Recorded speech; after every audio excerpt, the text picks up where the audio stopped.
Hello and welcome all. Call this meeting to order. And Mr. Dehaney, if we can go ahead and get going. All right, so Mr. Mayor, members of council, the first presentation will be provided by Crystal Pate, the CFO for the schools. She's going to brief City Council on their fiscal year 24-25 reversion and revenue sharing reconciliation request. Okay, welcome. Nice to see you again. No, thank you. It's been so long. I know. Good afternoon, Mayor, Vice Mayor, members of City Council, Mr. Dehaney. This afternoon, I will provide a summary of Virginia Beach City Public Schools unaudited 2024-25 reversion funds and the reconciliation of the revenue sharing formula between the city and schools. The information was presented to the school board, which approved a resolution on October 28th. Today's presentation will cover the timeline of revenue recognition for the school division, a breakdown of the 2024-25 reversion funds, the city school revenue sharing formula reconciliation, the total amount available for reappropriation, and then the school board approved spending plan. So to begin, I'd like to review when and how we learn about actual revenues compared to the projections used to build the budget. The fiscal year 2024-25 budget was approved in May of 2024 using forecasts based on enrollment, which determines staffing, projected state and federal aid, the city's local contribution, and other anticipated revenue sources. These were the best estimates available at adoption, but actual receipts vary throughout the year. Each month, the school board receives interim financial statements reflecting actual revenues, which are reporting on varying schedules. On September 23rd, we presented the fiscal year 24-25 year-end interim financials to the school board, which provided an overview of revenues received related to the fiscal year. Because revenues are received on varying timelines, year-end reporting includes both finalized amounts and pending receipts. Key milestones in the fiscal year 24-25 revenue timeline include December of 2024, the governor's biennial budget amendments are released, and the Virginia Department of Education released the accompanying document and calculation tool on January 7th of 25, providing the first look at proposed state revenue adjustments for fiscal year 25 and 26. On March 6 of 25, the Virginia Department of Education released the document and calculation tool reflecting the General Assembly amendments adopted on February 22nd for fiscal year 25 and 26. April of 2025 interim financial statements showed federal revenues above projected budget projections due to impact aid payments, and other revenue sources were also slightly above budget at that time from a dual settlement that was later transferred from the operating budget to the grant fund. For the May 2025 interim financial statements, additional impact aid payments increased federal revenues further above budget, and other revenues approached budget projections due to a propane bus rebate, indirect costs for grants, and lost and damaged technology, partially offset by lower than projected Stop Arm program receipts. On June 5th, the Virginia Department of Ed released its final calculation tool confirming state revenue adjustments. June 30th, 2025 year-end financial statements verified that both federal revenues and state revenues, including state sales tax, exceeded budget, and note that sales tax allocations reported during the year are based on state revenue projections with semi-monthly payments later trued up to actual collections. August 2025 fiscal year end close, finalized and reconciled fiscal year 24-25 financials in preparation for year-end reporting audits and submission of required state and federal documents. And on September 3rd, 2025, the city confirmed to us of a $7.5 million surplus for Virginia Beach City Public Schools under the revenue sharing formula. So this timeline illustrates that budget estimates evolve as more information becomes available. Flexibility remains essential to address revenue fluctuations and unforeseen needs such as fuel and utility cost increases, inflationary pressures, natural disasters, litigation, technology demands, new mandates, or healthcare costs. So this slide outlines each component contributing to the total 24-25 reversion. Unexpended debt service for approximately $5.6 million resulted from the absence of a bond sale, leading to lower debt service costs than budgeted. To avoid volatility, we continue to budget debt service at the 23-24 levels, knowing that if debt is not issued during the year, the surplus is typically redirected to the CIP at year end. With a bond issuance planned for the spring, Debt service costs are expected to increase in future years. Next are revenues exceeding budget projections. Across all sources, revenues surpassed estimates by approximately $10.7 million. In Virginia, school divisions may not expend additional revenues without city council appropriation. Unappropriated funds revert to the locality. Most revenue surpluses are identified late in the year, leaving insufficient time to complete appropriation and spend responsibly before June 30th. So breaking down the $10.7 million variance further, for federal revenue, the April 25 interim financial statements first signaled a surplus due to the impact aid payments, and by year-end, federal revenue exceeded budget by approximately $2.8 million, driven by impact aid and Medicaid reimbursements. For other revenues, the May 2025 interim financial statement showed growth in this category. By year-end, these exceeded budget by roughly $415,000, largely due to a $400,000 propane bus rebate. Regarding state revenues and state sales tax, the Virginia Department of Education released the final calculation tool on June 5th. As part of the year-end closing process, a portion of sales tax receipts collected in July are recorded back to June to ensure accurate recognition within the correct fiscal year. As reported in the interim financial statements for the year ending June 30th, the results were state revenue exceeded budget by approximately $4.7 million. State sales tax revenue was over budget by approximately $2.8 million. Regarding the reversions for the operating, athletic, and Green Run collegiate funds, we do not officially close the June 30th financial books until August 15th each year. During this period, several transactions such as revenues received or expenses paid after June 30th must be posted back to the prior fiscal year. As a result, the final reversion amounts for the operating fund, athletic fund, and Green Run Collegiate are not finalized until the closing process is complete in August. The school operating fund reversion is approximately $21.1 million, representing 2.18% of the approved operating budget, excluding debt service and revenue variances already mentioned. As shared in prior presentations, our target reversion is around 2% annually, reflecting a fiscally responsible practice that preserves funds to address unanticipated costs for items I mentioned earlier. The athletic fund had a reversion of approximately $391,000, and Green Run Collegiate had a reversion of approximately $344,000. Altogether, the total unaudited reversion for 24-25 is $38,094,580, as shown at the bottom of this slide. Under Virginia law, any unexpended local funds revert to the governing body for reappropriation in the following year. As part of our revenue sharing agreement with the city, both city and schools share in surpluses or shortfalls of specified tax revenues at year end. For fiscal year 24-25, the 7 revenue sources identified in the revenue sharing agreement exceeded projections. The school division's share of this surplus is approximately $7.5 million. Combining the 24-25 unaudited reversion of $38,094,580 with the city's revenue sharing surplus of $7,464,613, the total amount for reappropriation is $45,559,193.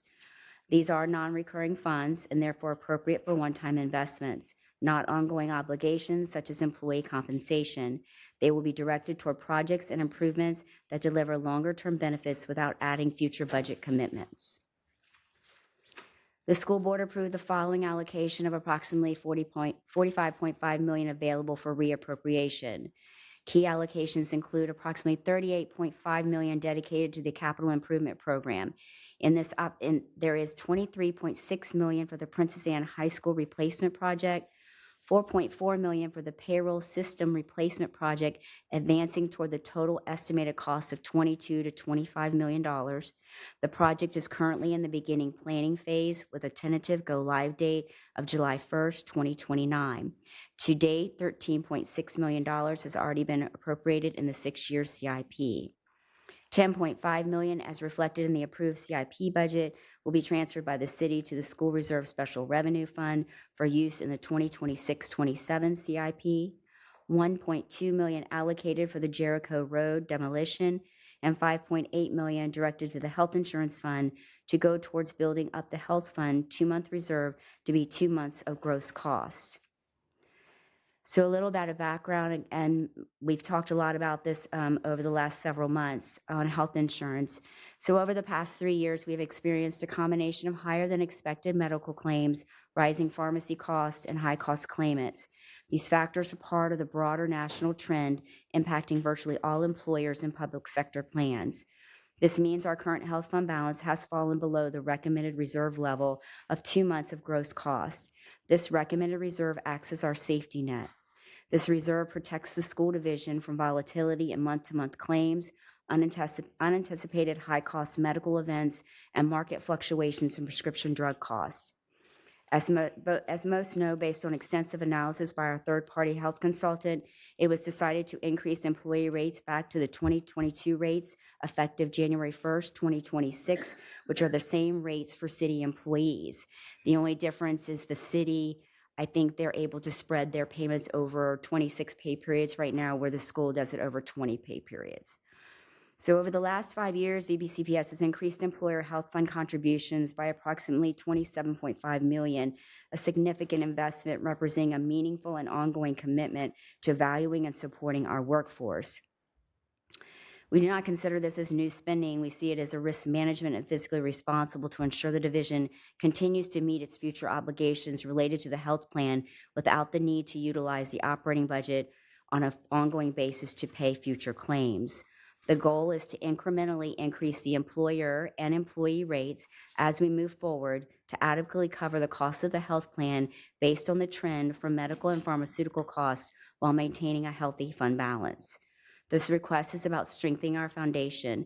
It reflects the realities of the current healthcare environment and our commitment to our employees to provide access to quality healthcare. We will continue to take actions aimed at strengthening our financial stability in the health fund and position us to make sound planning and decision-making in 2027. And so that concludes the presentation. I'll be happy to answer any questions. Okay, any questions? Thank you, Mayor. Thank you, Ms. Pate, for the presentation. Just a quick question on page 3, the top item, school operating fund reversion, $21 million. Is that potentially vacancy savings? Is that It's a combination. conservative budgeting? We always try to budget about 98% of our operating budget, so we have some reserve in place, which is the 2% that I mentioned, and it is a combination of vacancies as well as non-personnel costs. Okay, Stacy and then Josh and Amelia. Thank you for the presentation. On, as it relates to the health insurance fund, you stated that the one of the causes for the situation that we're in is the rise in cost expenditures. But also going into that fund should be contributions. And I think you mentioned this was over a period of a 3-year period. I guess my question is, what took so long to react to the environment we're in? So I think when the decision was made to cut those rates or reduce those rates for employees, it was based on 10-year data where we were well below the book of business for health trends for that period of time.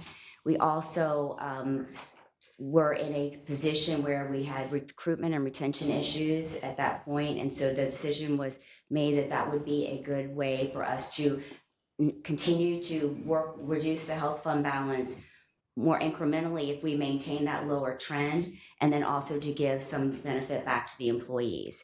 So we monitored that. And so I think in the first couple of years, it probably was not something as significant as what happened when that trend started to do double digits and our high cost claimants went particularly high, so did our pharmaceutical costs.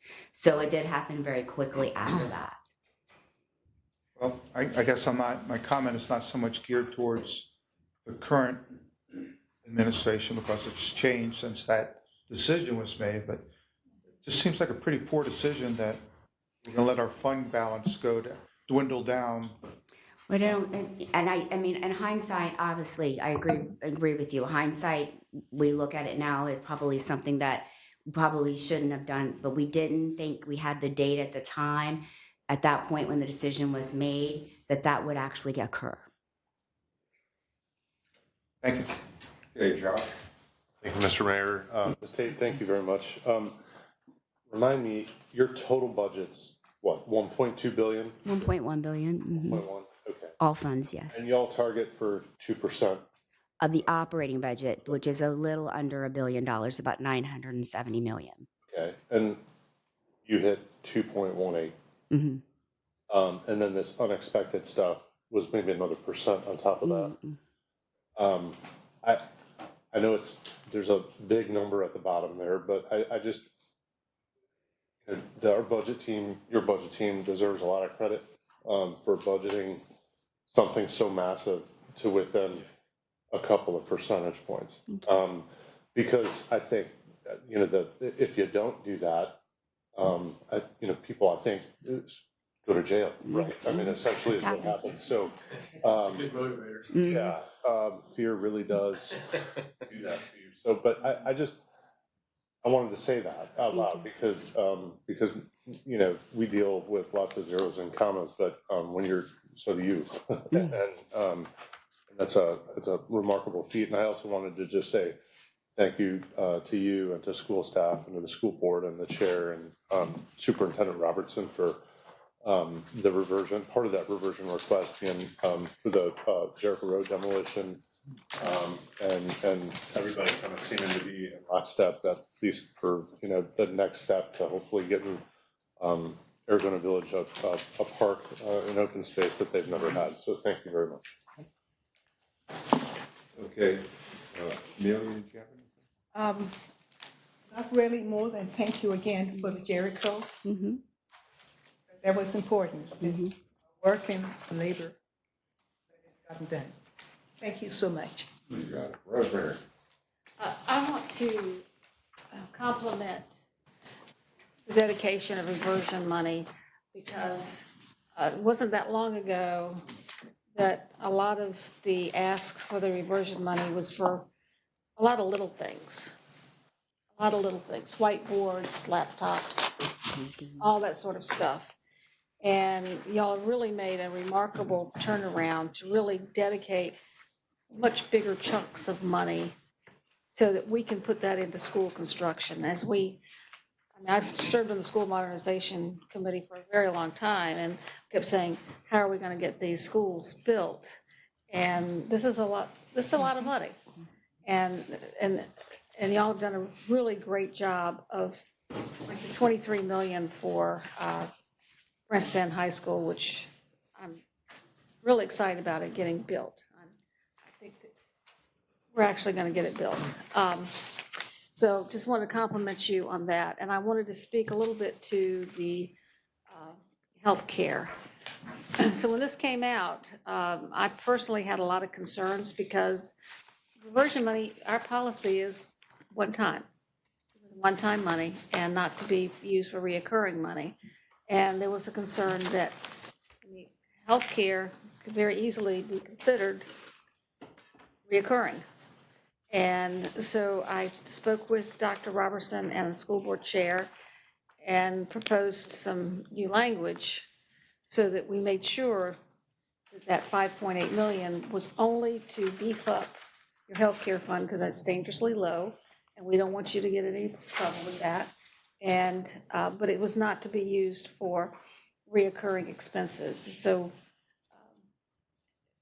superintendent said he was in full support of this change. And is he here today? Yeah, he's right. I don't know if he wants to speak to that or not. But the change was to put it in the special revenue fund so that can only be dedicated for that, cannot be used to buy down premiums and to give us a monthly report on that. So when I talked to Dr. Robertson, he seemed very, tell me if I'm wrong, you seem very pleased with No, the conversation. I think that the proposal that you provided to me after speaking to the school board chair is a proposal that protects the integrity of the purpose of this request. And so we're in full support. And we appreciate the council's willingness to consider this unique request at this particular time based upon the situation that we have found ourselves in. So we hope this is definitely a one-time thing, and won't have That's to do correct. that in the future, but we really appreciate your cooperation and working with us. Thank you so much. Yeah, collaboration and cooperation, really is, especially in these times. Okay, any other questions? All right, thank you all very much. It was Thank great you. spending the afternoon with you all. Okay.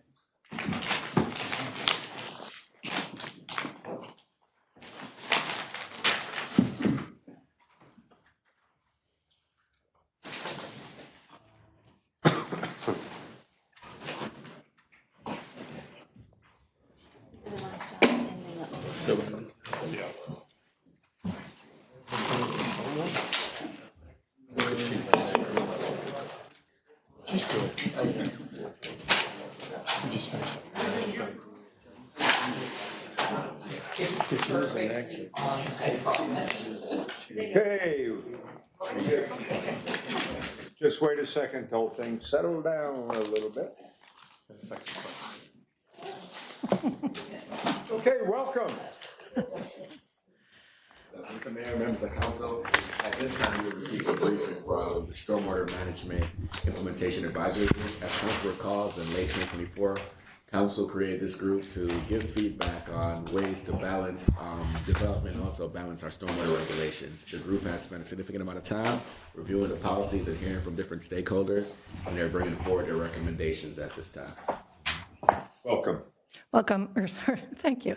Good afternoon, Mr. Mayor, Madam Vice Mayor, members of council. I'm Julie Brenman with Fountain Works, and we facilitated the Stormwater Management Advisory Group. So I'll just give a quick introduction and then turn it over to the chair. So as the manager said, the council adopted a resolution in June 2024 to establish this advisory group. It had four main purposes in the resolution that you all adopted. And as the chair talks through the recommendations, each of the recommendations will line up with the four purposes of the advisory group. The first is related to land use and redevelopment. The second purpose is related to the different drainage basins in the city tied to land use and zoning characteristics. The third is to the cost sharing program. The council has set aside funds in your capital improvement program for cost sharing, but it's not a formalized program. And then the final purpose that you charged the task force with was to identify opportunities for advancing council policies or objectives through stormwater management. And you can see a long list of different council priorities that the advisory group considered. You appointed 12 members to the task force, and in addition, Planning Commission had a liaison, and 2 high school students, one of whom is now in college, were also active participants in the task force.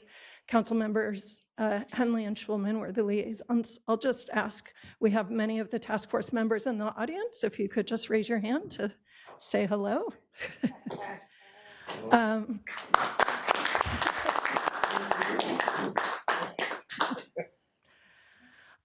In addition, we had a lot of city staff supporting the task force. They provided tremendous professional expertise and support throughout the process.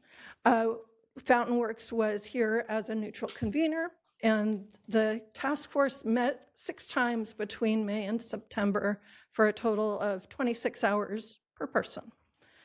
The meetings started in early May, and here we are today with our council presentation. The task force, the advisory group, was tasked with representing the entire city of Virginia Beach. They brought their own personal perspectives, but they were also encouraged to think beyond their personal perspectives and used a human-centered design approach, looking at the perspectives of residents, the environmental and resilience community, the development community, and city stormwater staff. So they used those perspectives to bring forward the recommendations they have today. With that, I'll turn it over to the chair, Chris Pakta.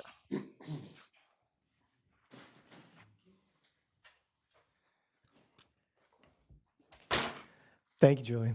Good afternoon, Mayor Dyer, Vice Mayor Wilson, members of City Council. My name is Chris Pakta, and I had the privilege of being the chair of the Stormwater Advisory Group. For short, we called ourselves a SWAG. I think Councilman Schulman dubbed us that, and it was fitting. I really want to thank the group that's here and all the members of our task force. It was a very collaborative approach, a collaborative effort, and we reached a conclusion that was based on that collaboration. I think when we set out on the very first meeting, we discussed challenges that maybe we thought would arise, and then ultimately the ideal that we wish to arrive at the end. And some of us at the outset mentioned that, we feared there would be hindrances to collaboration. This is a rather significant topic. It can also be a charged and hot button issue in terms of stormwater. And so we set out to be collaborative, achieving a teamwork approach. And I believe, and I think the group can also support me in that, we arrived at a conclusion that's based on that collaboration.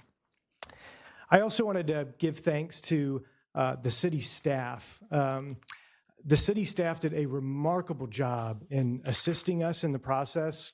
There were several occasions where we were briefed on a specific topic, and there was a subject matter expert or two sometimes for a particular subject area that they briefed us. We had discussion.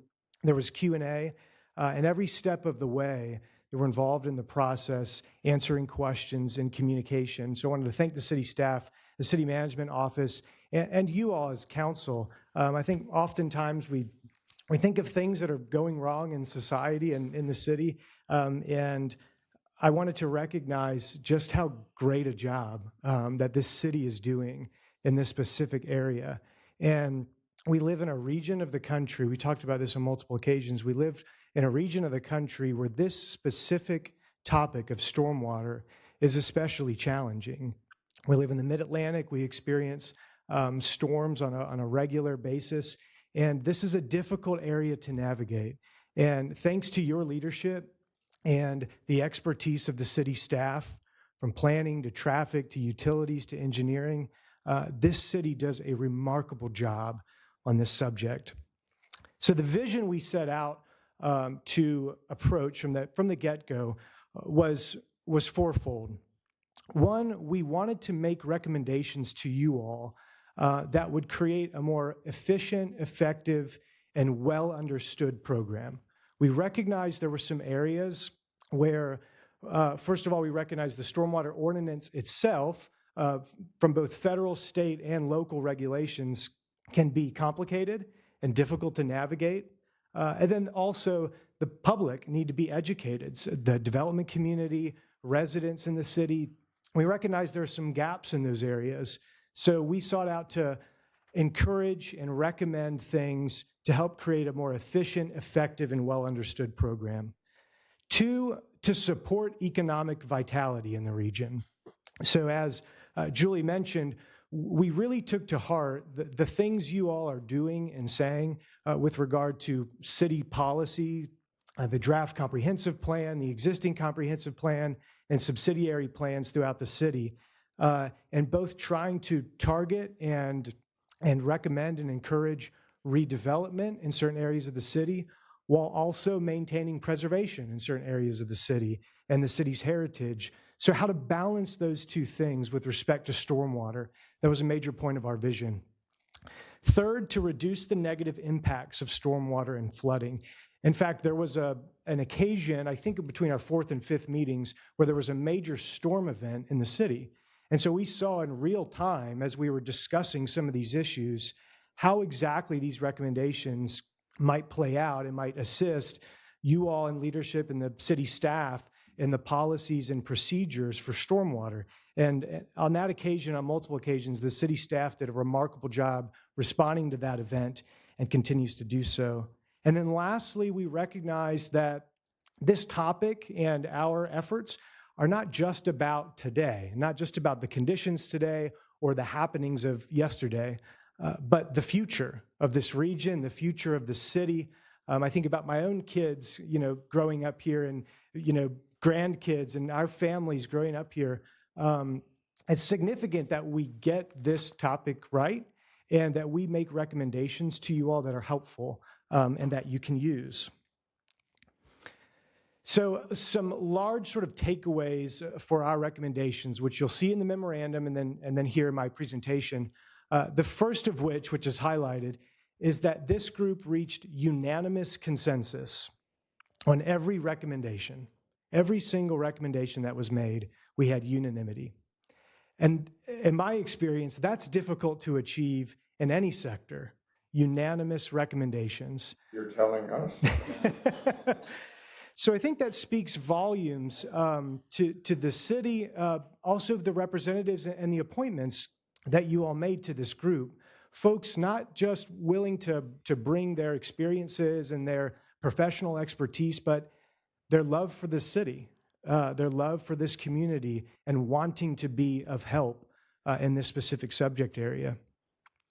And then also recognizing, as I mentioned earlier, that this city is doing a remarkable job in this area. You all in leadership, the city staff, the city management, this is a very challenging area that you all are doing a remarkable job in. And we looked for areas where we can improve upon that, where we can make recommendations to help you do an even better job, to make things even more efficient, more effective, and solve certain problems. So as we had 4 sort of marks of our vision, we had 4 objectives from you all. And I'm going to go into sort of the general recommendations for each one of those, and then I'll go into more detail. But the first one, as was mentioned, was reviewing this topic of stormwater, which could require several more than 25 hours, but reviewing this topic and its impact on land use and redevelopment issues. And within that objective, we landed on 3 concrete recommendations to you all. One is to encourage and invest in regional stormwater solutions. Oftentimes when an applicant or a proposal comes before the city, before the planning department, et cetera, it's on an individual basis, an individual property, an individual applicant with an individual stormwater solution. So our recommendation to you all is to encourage and invest in regional stormwater solutions. And I'll get to that in more detail in a moment. The second is facilitating redevelopment. As I mentioned earlier, we looked at the draft comprehensive plan to a degree, your existing comprehensive plan, and some of the policy discussions that you're having about priorities for the city, targeted areas, SGAs, et cetera.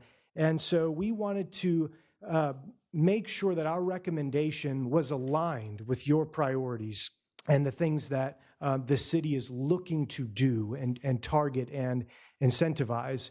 And so our recommendation is to facilitate that redevelopment, and we're going to give some specific examples of how to do that within stormwater. And then finally, continuing to tell the story of sustainable practices. Not only did we have engineers and attorneys and residents of the city, we also had some really remarkable individuals from the environmental community, some of which are here today, and nonprofits in the area who are doing incredible research, teaching courses and doing workshops on how to implement green infrastructure and nature-based solutions within stormwater. This was a major learning opportunity for me in the process to know that stormwater and stormwater management is more than just gray infrastructure, more than just the pipes in the ground, the diameter, the materials, et cetera. But there are also opportunities for green infrastructure and nature-based solutions. The second objective you tasked us with was identifying opportunities to strengthen realignment, regulation realignment, and specificity with regard to drainage basins or zoning districts and other land uses. And our first recommendation with this particular objective is to not create additional regulations or ordinances based on drainage basin. I'll get to some of the reasons why in just a moment. The second one, and this you'll see as sort of a running theme throughout the memorandum and also my presentation, is that there's a need for additional education education on the topic of stormwater, stormwater management, but also drainage basins, land uses, zoning characteristics, and the zoning ordinance, not just in the public, not just with residents, but also with the development community and other members of the public and private sectors. And then finally, we recommend aligning land use and zoning ordinances with the recommendations, the requirements, and the policies behind stormwater management. The third objective, which really I thought was the most concrete, was the cost share program.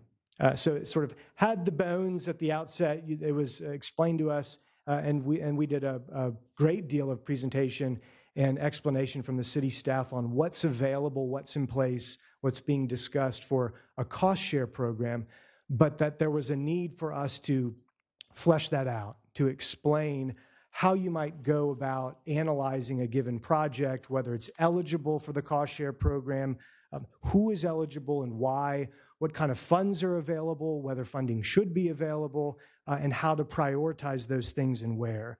So we recommend, and I'll get into some detail on this in a bit, creating criteria that meet the stormwater requirements and prioritize the needs of the city. We came up with several factors for you to use, to look at, to recommend to city staff to implement, and you'll see that in just a moment. And then lastly on that objective, we recommend ensuring that it's sufficiently funded. You can't implement a program that's not sufficiently funded. And so taking a look at, each given year, whether the availability, whether the resources for this fund meet the needs. So we recommend ensuring that that funding is there and that it's accessible. And this goes to the education piece. Making sure that the public, we recommend making sure the public, the development community, applicants, those who are involved in these projects are made aware of the cost share program, how it can be used, who's eligible.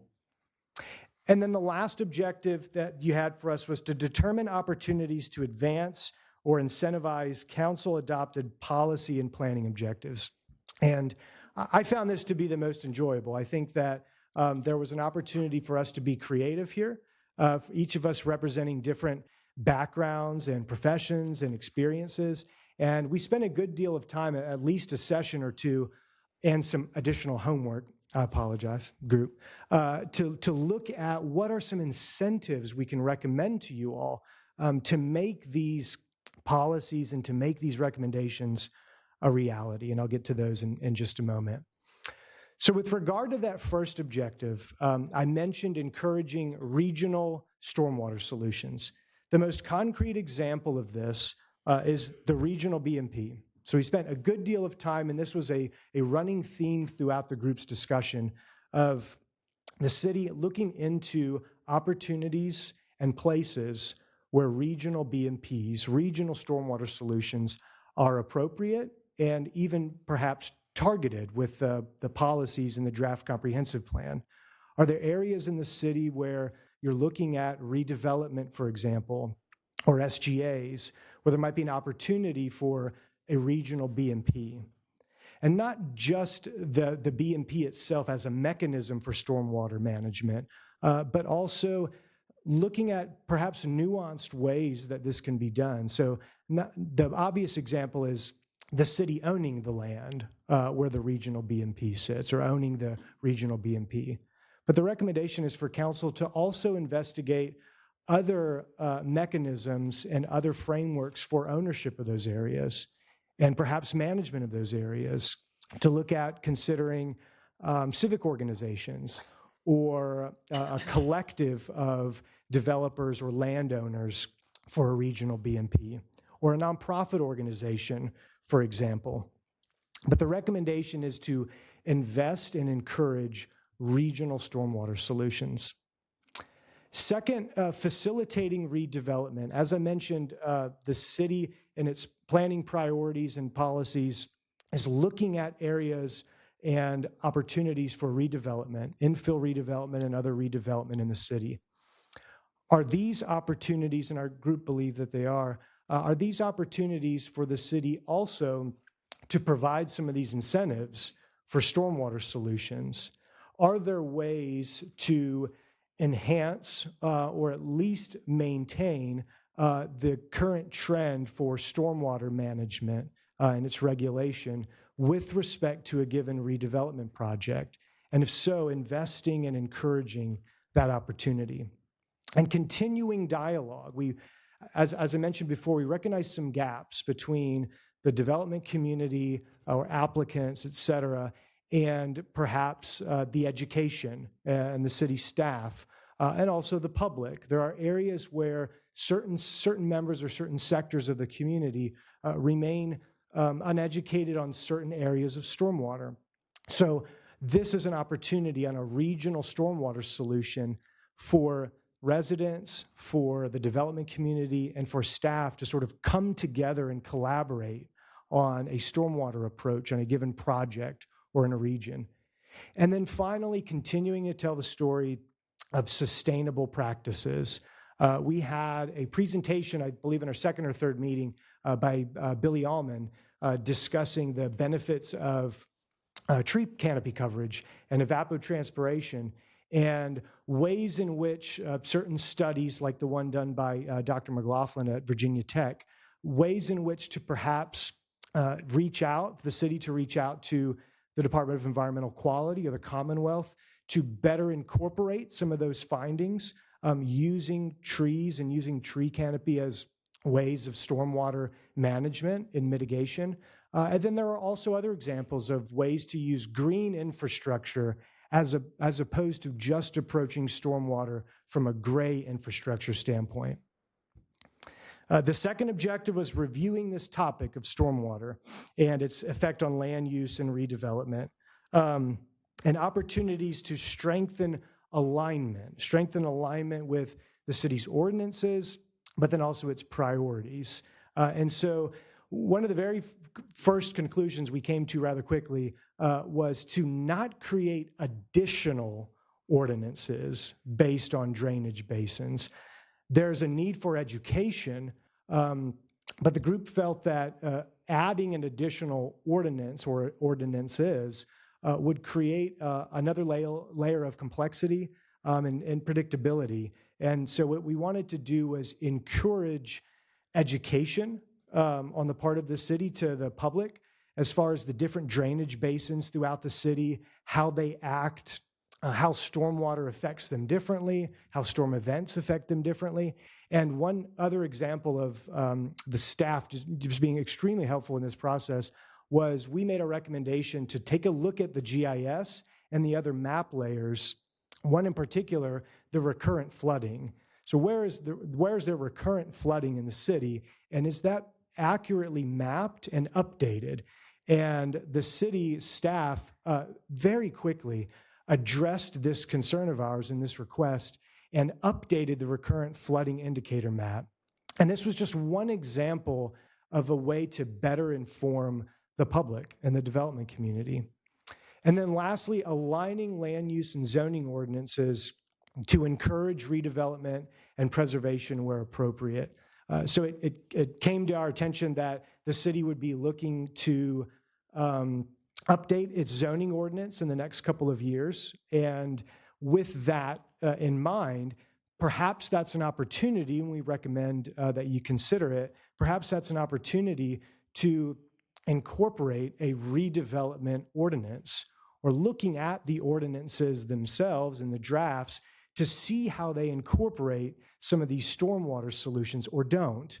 And also seeing how redevelopment can align in certain parts of the city with these stormwater recommendations and with some of these opportunities. The third objective, as I mentioned, was the most concrete, and that is developing the cost share program. So we recommended creating criteria that meet the stormwater requirements and prioritize needs of the city.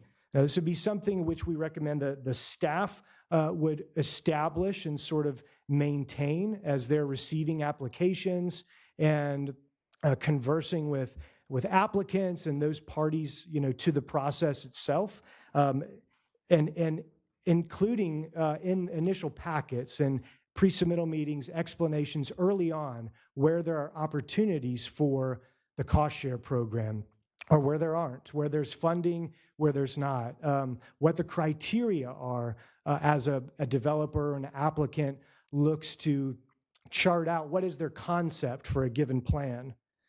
But then to ensure that this program is accessible, well-known, and sufficiently funded, and these I got to earlier, but I want to show you the chart that we landed on as far as factors for the city to consider for this cost share program. What would make a project eligible for this cost sharing with the city? And what we did was we put them into 2 columns, and the first column were those criteria, those factors which we recommended be considered mandatory. And obviously, it would be at your discretion to determine this. But those factors that would be considered mandatory, probably the most significant, at the top there, is that it has a public component to it. And then also the weight. Is this an important factor? Is this extremely important? Is this one factor among many? But to have some discretion there, but to analyze a given project based on factors that the city staff could go over with a potential applicant or developer to see whether there's eligibility there. And then lastly, you asked us to look at determining opportunities to advance and incentivize council-adopted policy and planning objectives. And I was just thinking of a personal anecdote. I gave, or the vice chair and I gave this as homework to the group between 2 of our sessions because we thought it was important. Well, that homework assignment happened to fall when my wife and I were due with our most recent child. And so I ended up doing some of this homework assignment, I think in labor delivery at SPA or Princess Anne's in Terra. But this group was such a diligent group of individuals wanting to set out to achieve this task and do what's best for the city with regard to these recommendations that we spent a great deal of time discussing ways to incentivize some of these recommendations and some of these policies and goals, as opposed to penalizing where they're not met. We had a lot of discussion, a lot of robust discussion at times on the carrot versus the stick approach. And what we landed on more often than not was recommending to you all opportunities to incentivize developers, applicants, incentivizing them to not only adhere to the stormwater ordinance, but at times exceed the ordinance. And perhaps those are opportunities for credits or reductions or some of the other incentives that you'll find in your memorandum. A few of which I'm going to mention include the parking reduction credit, the financial incentives, and flexibility in stormwater design, especially when it comes to the BMPs themselves. We also looked at where you might consider scenarios for these incentives. So regional stormwater solutions, regional BMPs being one of these, multi-use spaces, a concept that puts forth tree canopy, preserving or increasing, and open space, and other nature-based solutions. These were scenarios where you might consider offering incentives to these applicants. Also, housing density credits. If you're aligning redevelopment in areas where it's being sought, and we need creative but also firm stormwater solutions, perhaps those are opportunities for housing density credits. And then expanding the existing water quality education outreach and stormwater management program.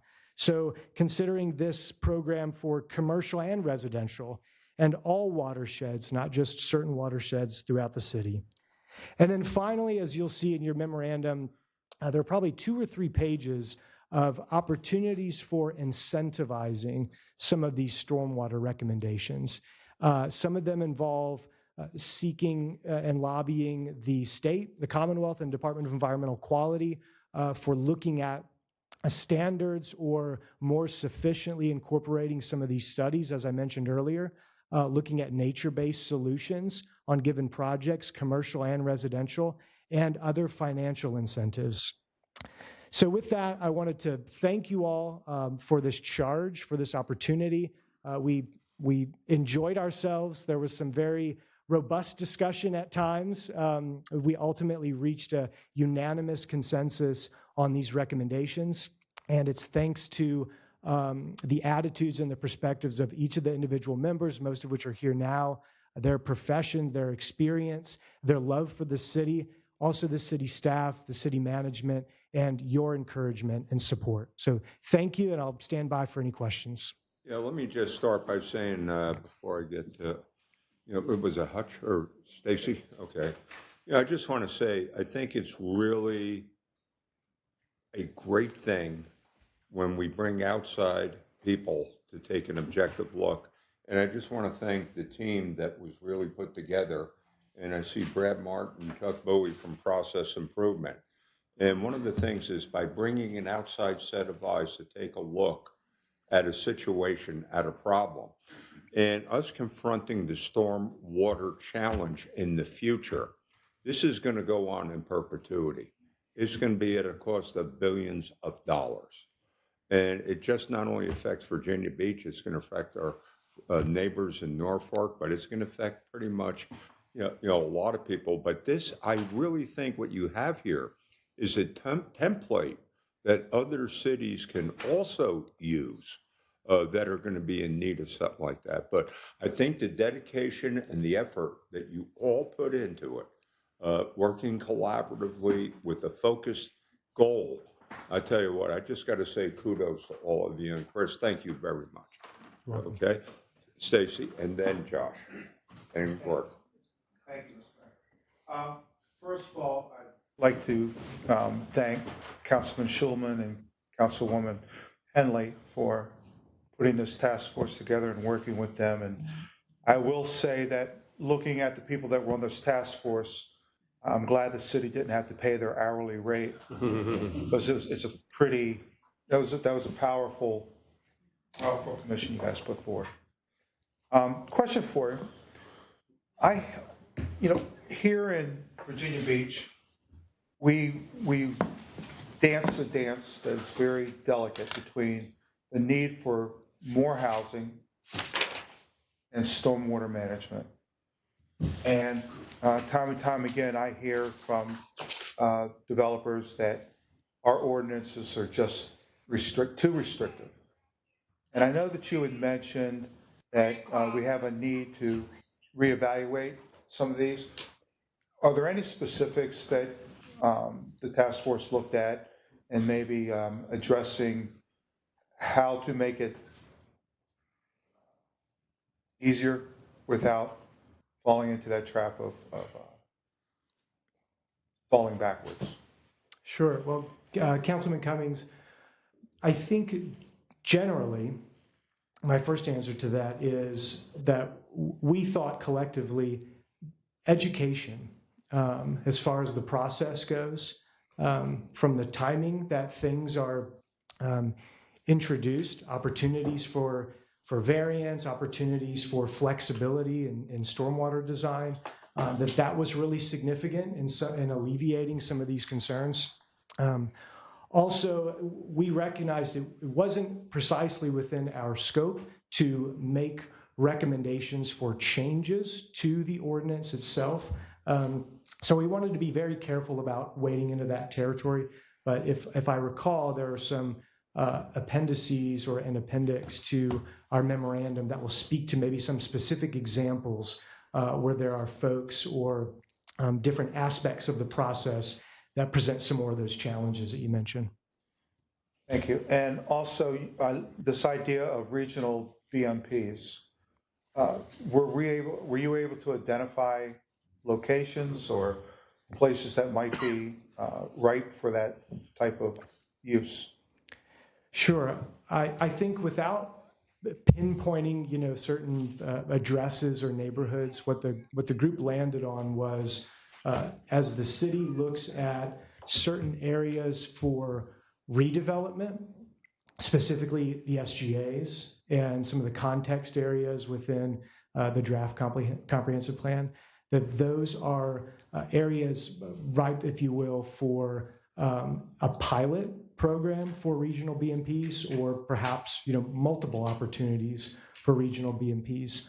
In addition to that, and this is why we found that early map layer so important about recurrent flooding, because we think it's important for the city to take a look at where are there areas, and the city did a wonderful job with this, and Councilman Berlucci's district in Bow Creek and adjacent to your district, Councilwoman Rouse, with the Bow Creek Park and addressing stormwater and flooding mitigation in that area.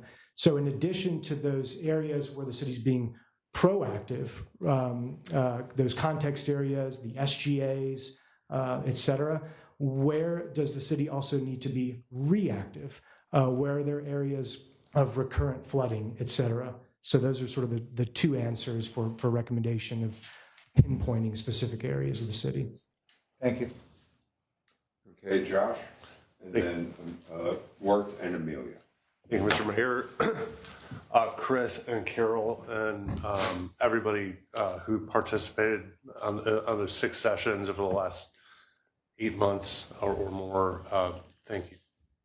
I mean it very, very, very much. And I mean, to think at the beginning, to get a group of attorneys, engineers, conservation and environmental activists, and community reps all together in one room, and at the end of the day, you have everybody in unanimous agreement in lockstep, I think is amazing. And it really goes, I mean, the first time I walked into one of these, and it's also the staff too, because I walked in, and there was a room full of people, and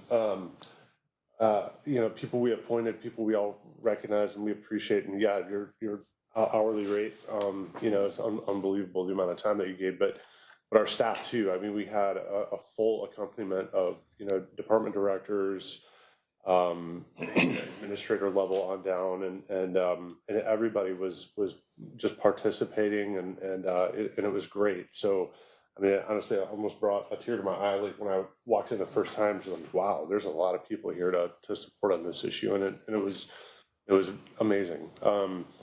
And importantly, we wanted to make sure that this conversation was being had out in the open and in the public, and all the minutes are available. All of them are public meetings.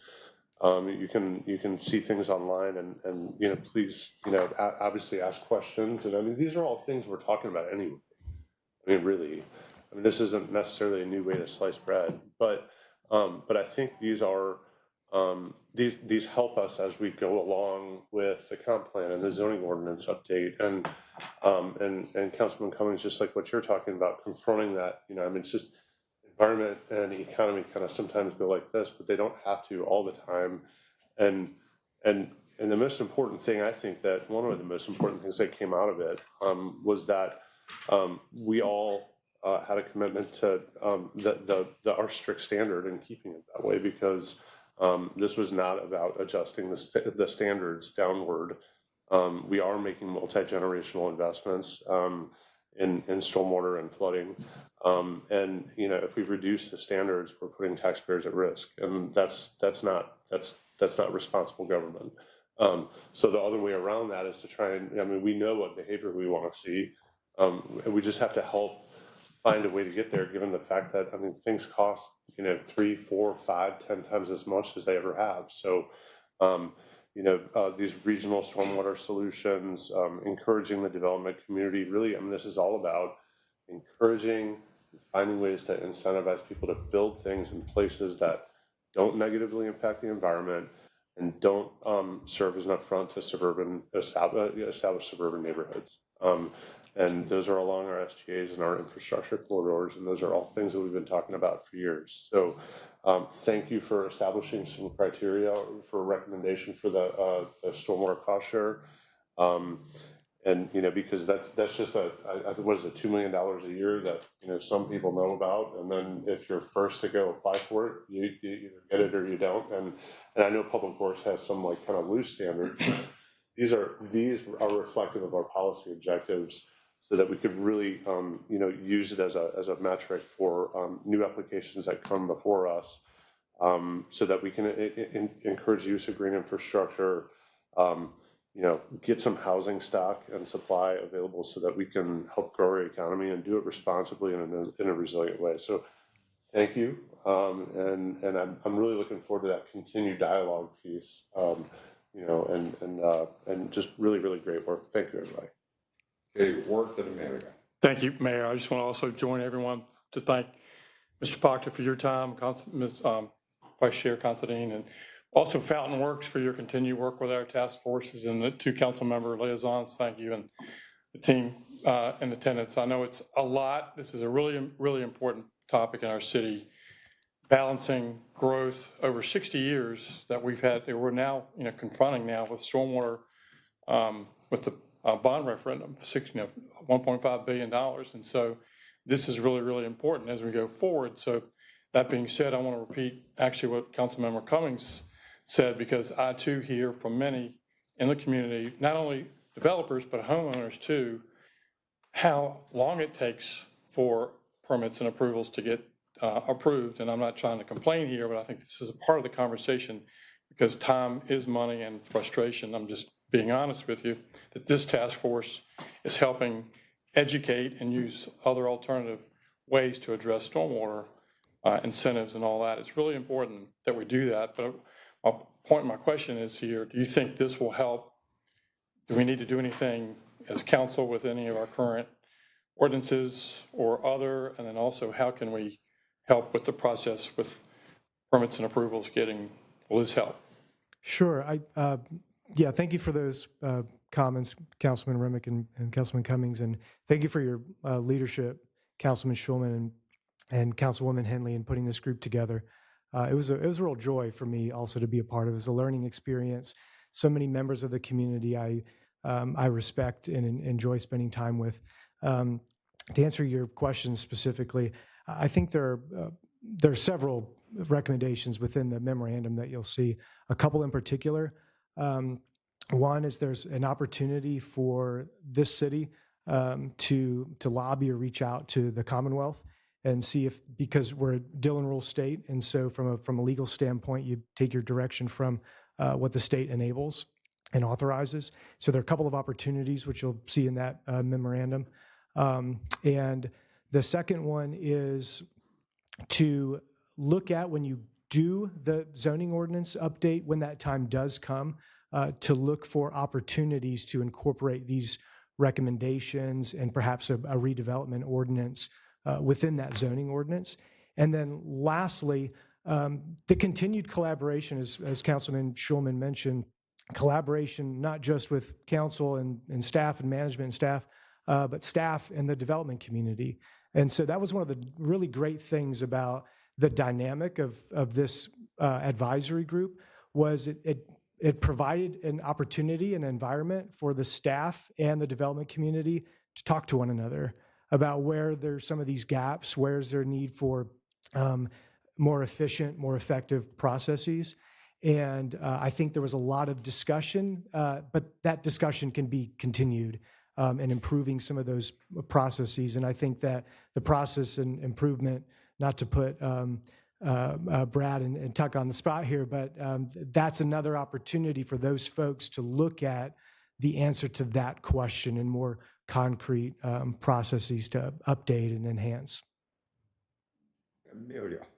Well, just something short, but first, thanks all of you, Carol and Julie. And if you know anything about Chris Proctor, which I do, he's very thorough, very committed to what he's doing, and it shows all the details, because the city, it is very important for the city that it shows we are proactive about the stormwater. And almost all developments ask, how long is this going to take? What permit? But to pull a nice team like this, can you all stand up back there who are part of this team? Because you're sitting there and you're not fighting each other. You're here. You're here for a purpose, and that's what the unanimous part of it. So I would recommend to our council members definitely to take some time, look at what you've put down and see what we can adopt, because regionalism is the way to go. Thank you so much. Thank you. Okay, Cash. I just wanted to piggyback off of Councilman Rouse and Amelia, Amelia, sorry. She's sitting next to me. It's been a long afternoon. I mean, she's right here. It's all right. It's cross-handed. As always, thank you. This is very important. And, I appreciate your leadership. So every time I see your team, and I know it's going to be something great. And so with that being said, stormwater is important to the Resource City, but we're so grateful to have your leadership, your direction, and including the community, because that's really what it's about. Engaging them, getting their perspective, and then from there, we really have a city that's orchestrated by the people, for the people. Thank you. Hey, anybody else? We made stormwater our highest priority in the city, and it's followed by public safety in schools. But the fourth highest priority is attainable housing. And I think the conversation before about finding the balance between the two is going to be the real challenge. But I think what you folks are doing, by not only the engagement, but the education, stormwater is a complex thing. It's going to cost us a lot of money. As we often said, our $567 million bond referendum now costs $1.5 billion. And this is a commitment that we're going to be making, definitely going forward. And Chris, I just want to say your personal involvement, not only with this, but another major initiative that you're working on is going to see the light of day very, very soon. It just shows that your personal commitment, your care and compassion, not only for the city, but for people. I just want to give you special kudos to you and your family and the associates. Things are going to be, you're going to make Virginia Beach a great city even better. And I just want to say thank you, and thank you to everybody. Appreciate it. Thank you, Mr. Mayor. Thank you, Council. Thank you.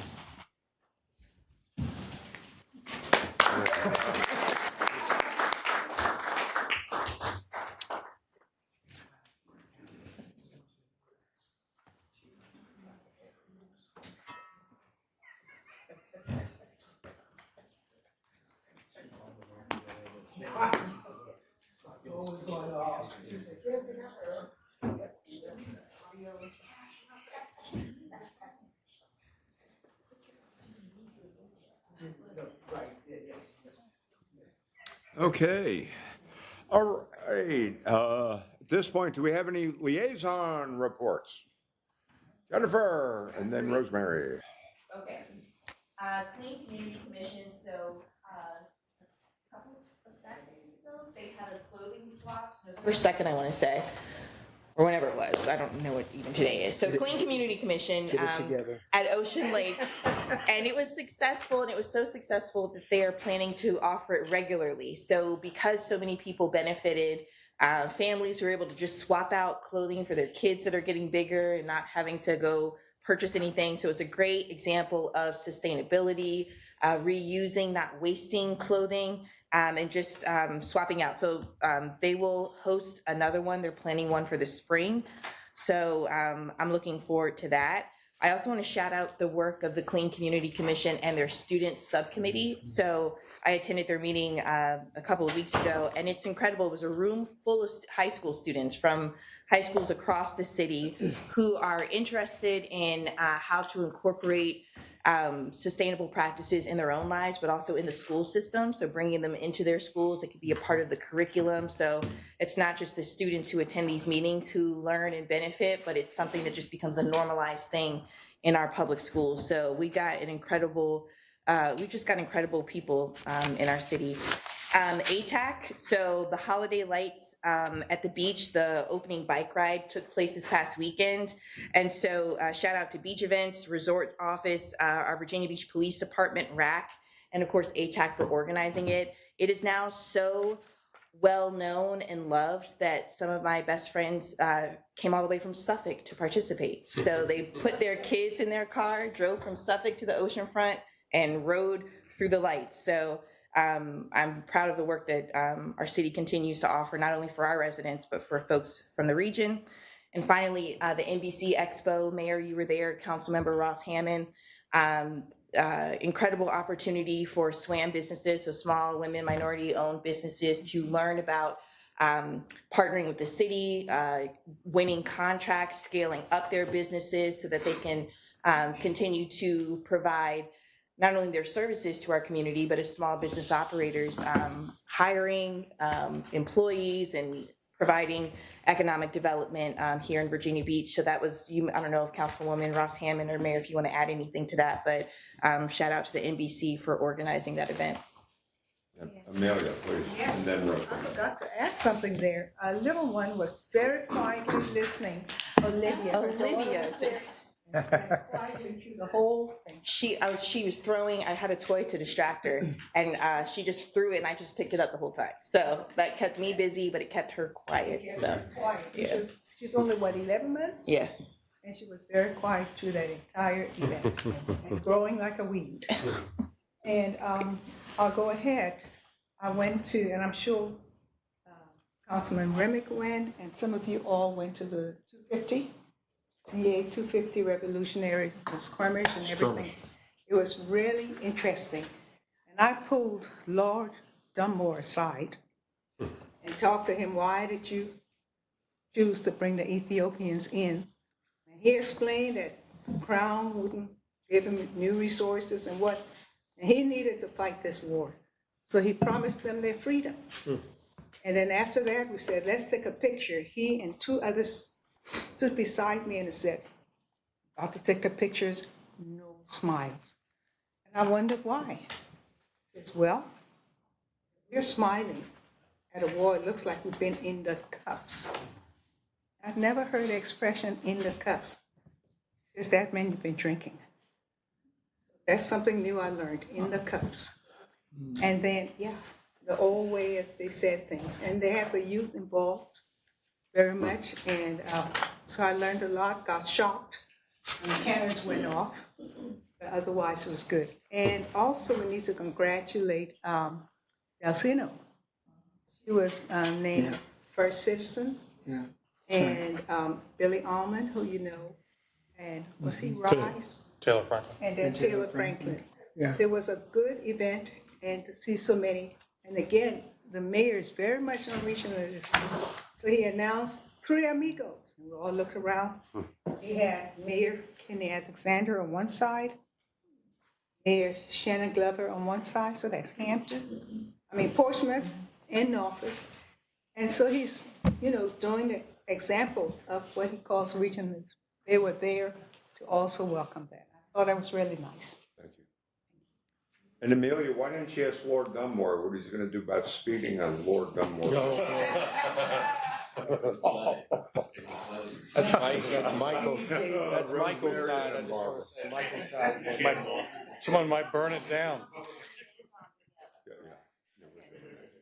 Yeah, we're going to comments. Okay, so this is a combination of comments and meetings also. And one of the 3 things, one is the Francis Land House also opened up on Saturday night, and several of all of you were there, and it is, if you haven't been there, you've really got to see it. And Monica Krosky came, and I think she was really impressed, but they have done the most incredible job. The top floor, they've turned it to a museum, and they've got it on slavery. They've got the old Rose Hall dress shop. You remember that, don't you, Barbara? And what it was like in World War II. And the Friends of the Historic Houses, they really stepped up. They donated all the chandeliers and the wall sconces and the floor cloths that were quite expensive, and the wine for the event, which that was important too, I guess. But it's just absolutely stunning what they've done to the old Rose Hall. I call it the old Rose Hall, the Francis Land House. So anyway, I encourage anybody who hasn't been there to please go out and see it. Secondly, one of our constituents has spent a lot of time on the Historic Preservation Commission. She was saying, and I don't think that we do this, but it would be really nice for the people that do serve, and a lot of people serve many years on our boards and commissions, that we give them a certificate at the end. Which I think wouldn't be very expensive to do that. You know, we can mail it with their letter to thank them, and maybe we could consider doing a certificate to thank the Sharon people. Felton, she's been on the presentation. Yeah, a lot of people, A yeah. long time. This came from Bobby Gribble. Oh, yes, Bobby Which you know Gribble. Bobby. So if we could consider sending people who donate a lot of their volunteer time to our boards and commissions. And the third is a liaison appoint, and I'm glad Worth is back, because I want you to comment too. I think we had the final Atlantic Avenue Task Force meeting yesterday, and people have worked really hard on this, and they had lots of ideas and lots of conversation, and they came to a really good consensus. Fountain Works did a great job and helped facilitate all of it. Thank you, Patrick, for bringing them in. And they're going to be presenting to the council, I believe, January 6th is when they're planning on coming. They're going to be finalizing all of the recommendations and sending them around, but they pretty much have the gist of what they would like for go forward with Atlantic Avenue. I hope the council will be pleased with it. But it was a lot of hard work, and Worth, did you want to comment? Sure. Thank you, Vice Mayor. And just like the Stormwater Task Force, these task forces are helping us in a lot of ways. And I think, I don't know how many Fountain Works has done, but to your point about the Atlantic Avenue Reimagined Task Force. So I think everyone is happy but unhappy because there are a lot of stakeholders. There's a lot. Atlantic Avenue really is important. Just to refresh everyone, we did have $48 million in the budget. It came in estimated at $116 million. So we created the mayor's task force, that is. And so January 6th, we'll get a recommendation that comes in lower than $48 million, probably in the mid to upper $30 million. That does reimagine Atlantic Avenue. And we are doing other things along Atlantic Avenue that's outside of the task force, as you all know, with code enforcement and T-shirts. But this task force has done well.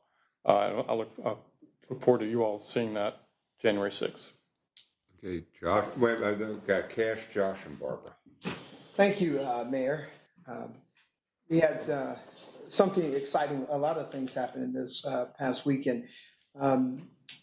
In College Park, Level Green, that's where we have the U, and that is a concentration of hardworking Americans, and so we're grateful that Director Kirschman, myself, and Mayor, you were there. I was the guy with the scissors. Right. Right. He was like, look out.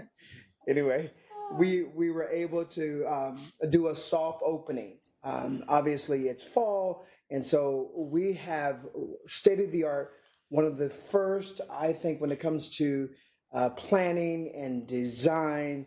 Level Green Park has one of the first splash parks in Virginia Beach, and I'm very grateful that as a district, as a community, Virginia Beach, we get to be number one.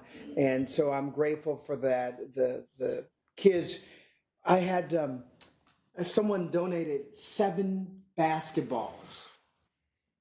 Who was there? Okay, so, okay, good. Tough crowd. But we had 7 basketballs, and so the kids were able to be a part of that. And so that was very great. The soft opening of Level Green Park, that's open.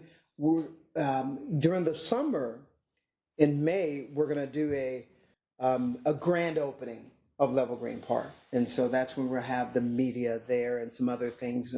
But we just wanted to get the park open for the community, because remember, everything is about the community. Second, PJ, my legislative aide, she is at PCC, Filipino Cultural Center, because as right now, as we are governing the city, she is out with PCC, which is the Filipino American Veterans of Hampton Roads.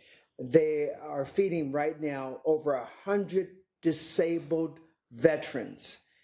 And the organization FAV, they raise money so that they can feed the disabled veterans They bust them in, and they all come into the Filipino Cultural Center. So I'm very grateful. I couldn't be there, but I have a representative that's there. So those are the two council comments that I definitely wanted to highlight. And so grateful that we live in such a wonderful city, Virginia Beach. Okay, we got Josh and Barbara and Worth. Thank you, Mr. Mayor. I just want to share with the council, I was honored Saturday. I drove up to the Hampton Convention Center and participated as a speaker in the Black Diamond Anniversary Weekend for Black Brands, which is our regional Black Chamber of Commerce. And it was amazing. The panel of speakers that I participated with, they came from all over the country talking about our creative economy and making sure that we're cognizant and sending opportunities and signaling that opportunities are available for everyone here. And I got to share a lot of the good work that we're doing in Hive and also or the Vibe Creative District, the examples that we have with creatives coming together in our community. So congrats to Black Brands on 10 years of just bringing people together and helping elevate and lift up entrepreneurs and creatives. And a special congratulations to Blair Durham. If you've never met her, there aren't very many transformational figures in our region, and she's one of them. She's amazing. And then wanted to let everybody know, Town Hall, I have a District 9 Town Hall on December 1st from 6 to 8 at Bayside Rec Center. We're going to be talking about how the resort and tourism benefit our entire city.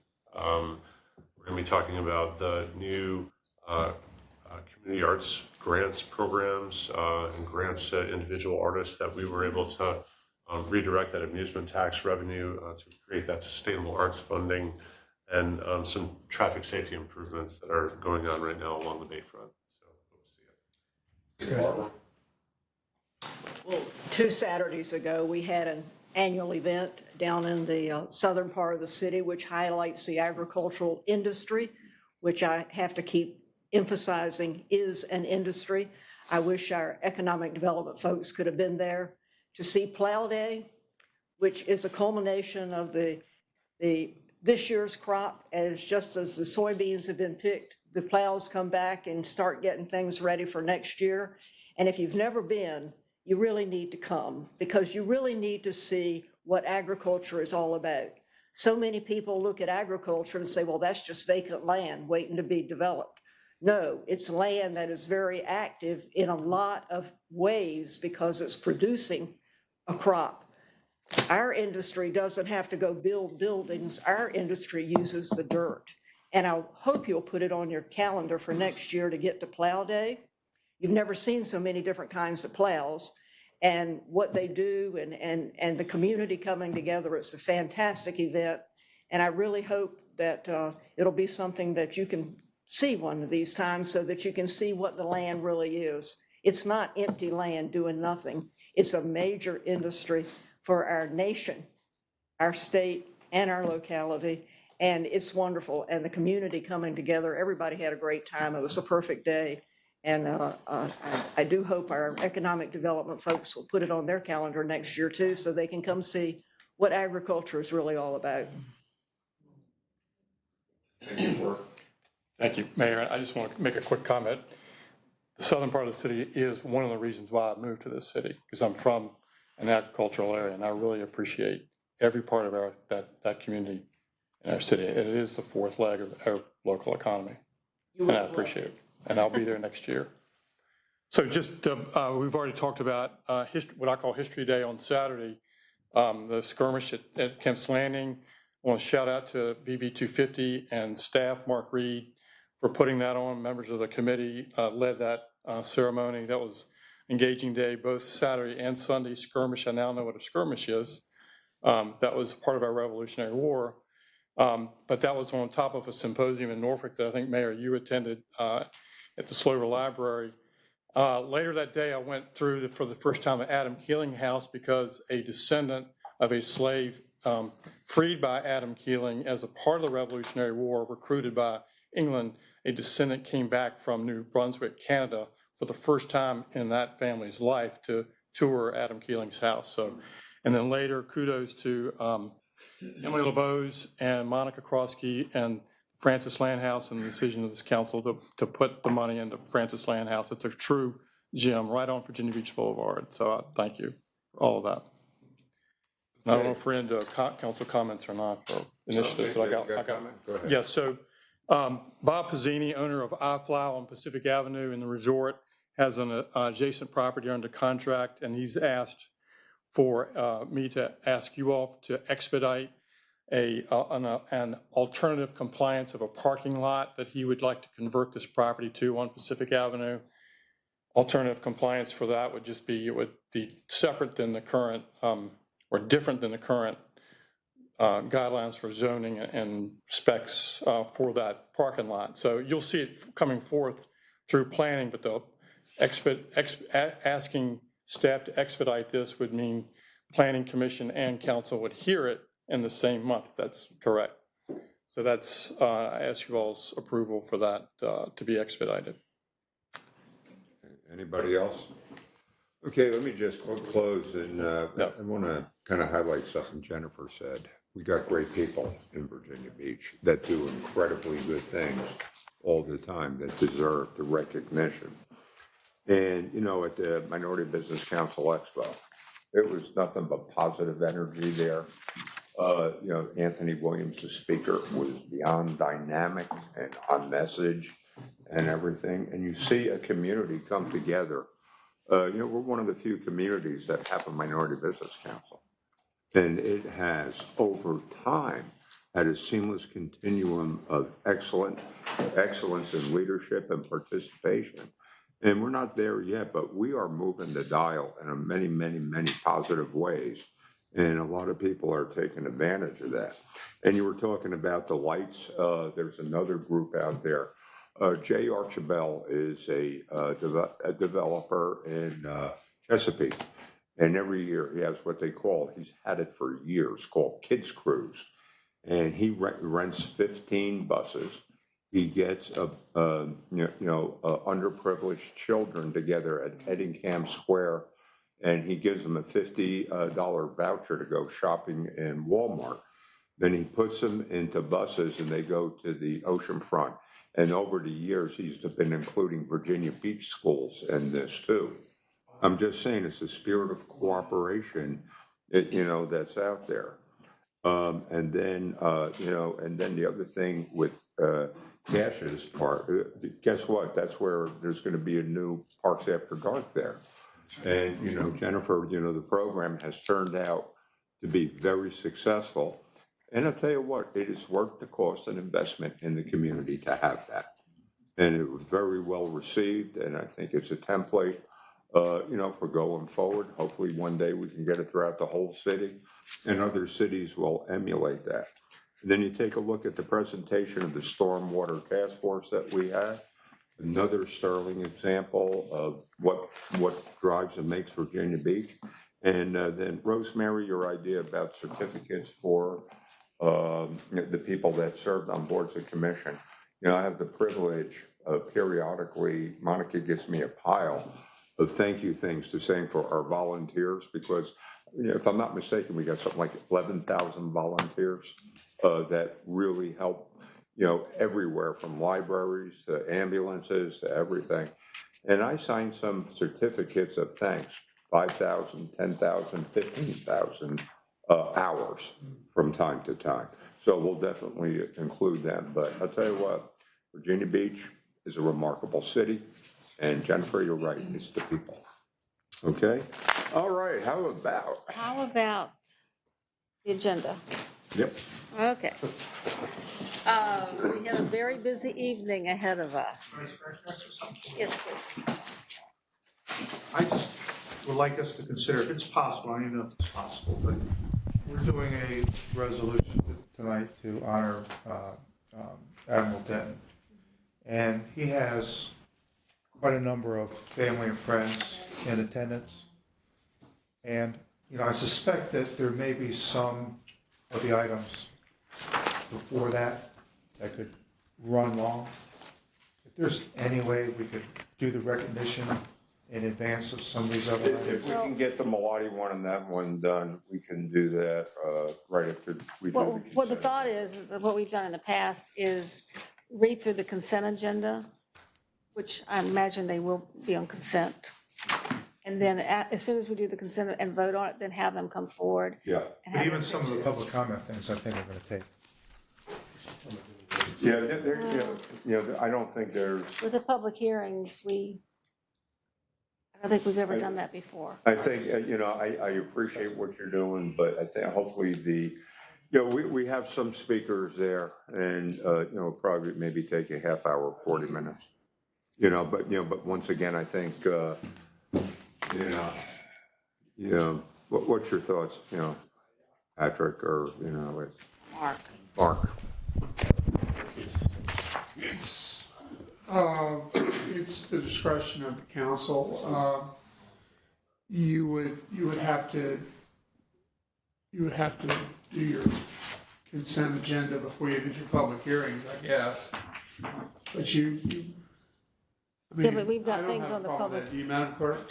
Not at all, except one of the public hearings is is an on item the, agenda. yeah, the Okay, charter. well, yeah, you're gonna have to do the Yeah, public so hearings. that's for what that. that's what I'm For saying, things we're that kind you're of voting on pigeonholed tonight, in you'd have this. to do those before the consent agenda. Yeah, we'll go ahead and, we got some speakers, but it's not gonna be as long as I anticipated. Hopefully. Yeah, but I'll tell you what, that was a great idea.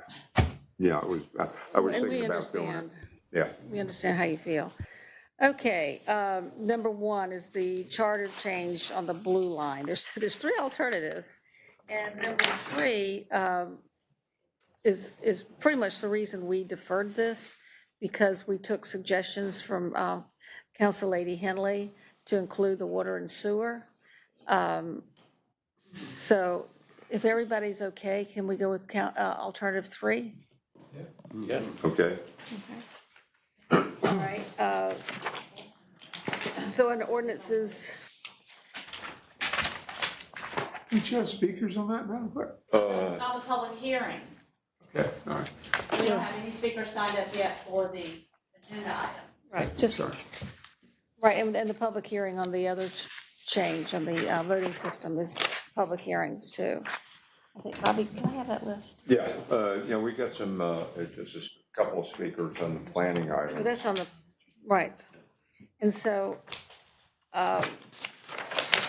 under ordinance and resolutions, does anybody have anything they want to pull or to comment or to say no to? Number 5 has to be pulled. Yeah, I think we got speakers. We have lots of speakers for that. All in support, but. I thought that was a public hearing, okay. And under planning, number 1, there's 2 speakers, but one is only if it's not on consent. So if we put it on consent, there's just 1 speaker. So is everybody okay with number 1 being on consent? And that's District 1. Hutch? Fine. Okay. And then the other one is number 2, and that is in District 6. 6, yes. Speaker on that, Yeah, there's 2 speakers. in opposition? On number 2, there are no speakers. I'm sorry, On number 6, it's number 6. Oh. I'm sorry, it's number 6. Is that Eddie with EDDY, is that?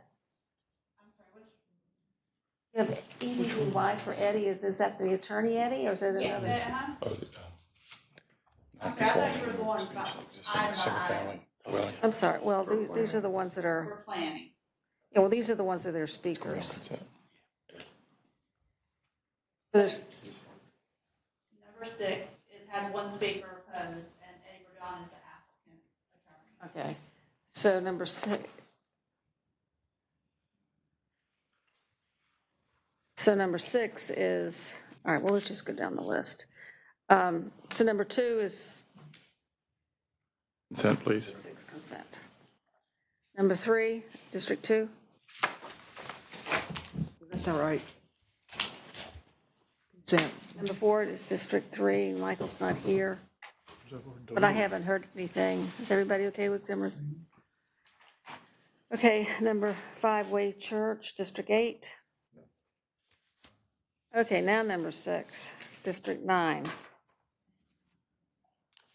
I've not heard anything about it. You've got one speaker. So would we need to, is that one speaker is enough to get it off consent, or can we hear it on We can leave it consent? on, we can leave it on consent, if you're okay. And number 7, District 8, Green Clean. Number 9 is Small Circle, and that is District 10. That's fine. For consent. Consent. Number 9 is Persimmon, Yukon, Odessa. That's District 5, and that's consent. That's it. Okay. All righty. The chair will entertain a motion to recess. Number 7, Green Clean, that's to, that's on consent for approval, right? Yes. Okay, cool. The chair will entertain a motion to recess into a closed session pursuant to the exemptions from open meetings allowed by section 2.2, 3711A Code of Virginia, as amended for the following purposes: legal matters, consultation with legal counsel, and briefings by staff members or consultants pertaining to actual or probable litigation, where such consultation or briefing in open meeting would adversely affect the negotiating or litigating posture of the public body pursuant to section 2.2, 3711A, Atlantic Park election system. Public contract, discussion of the award of public contract involving the expenditure of public funds and discussion of terms or scope of such contract where the open session would adversely affect the bargaining position or negotiating strategy of the public body pursuant to section 2.2, 37A, 1129. And that would be Project Prodigal Son and the other 19th Street Parks RFP.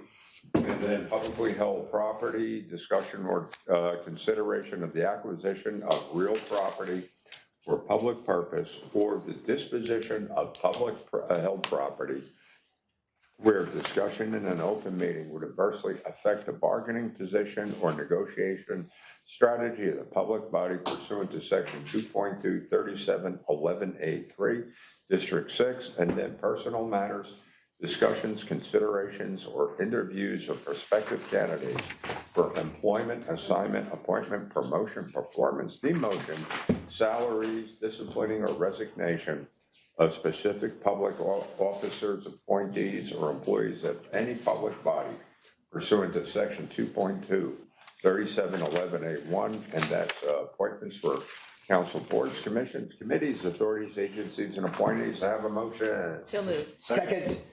Councilmember Lee, You can have it. Councilmember Hutchison. Aye. Councilmember Jackson Green. Aye. Councilmember Remick. Aye. Councilmember Salmon. Aye. Councilmember Rouse. Councilmember Sherman. Aye. Vice Mayor Wilson. Aye. Mayor Dyer. Aye. 0. We're adjourned in the close.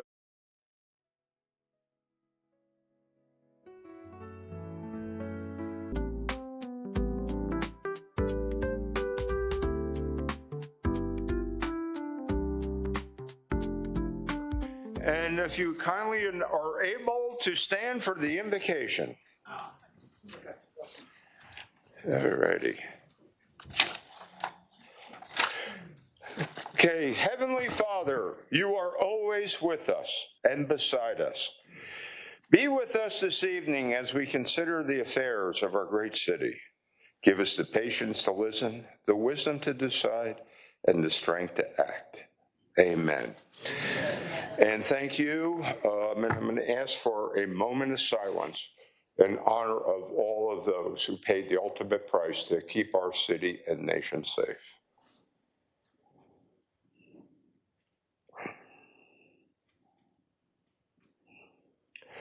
Thank you. Pledge of Allegiance. I pledge allegiance to the flag of the United States of America, and to the republic for which it stands, one nation, under God, indivisible, with liberty and justice for all. Okay, thank you all. Madam Clerk, do we have a roll call? Yes, Your Honor, all present excluding Councilmember Berlucci. Okay, thank you. Do I have a motion for the certification of the closed session? So moved. Second. Okay.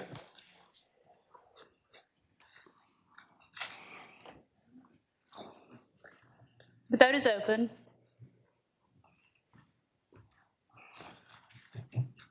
Vice Mayor Wilson, may I have your vote, please? Yes. Can you hit the button? It won't let us close it if not. Is it not working?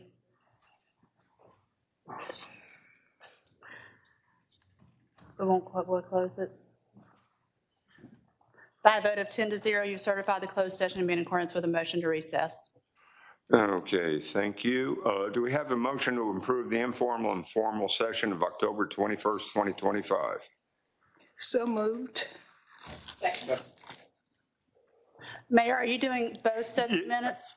Pardon? Are you doing both sets of minutes in one? Yeah, I'll tell you what, let's do the informal and formal session of the 21st and the special formal session of October 28th. Thank you. I didn't hear a motion, did you? Oh, I'm sorry, my I'm apologies. sorry. No, I probably missed it. It's one of those high sinus days, Thank you. folks. By a vote of 10-0, I've approved the minutes as submitted. Okay, thank you. We'll move forward to the public hearings. The first one will be the proposed charter amendment, land use and public approval south of the blue line. We have a few speakers. The first speaker is John Moss.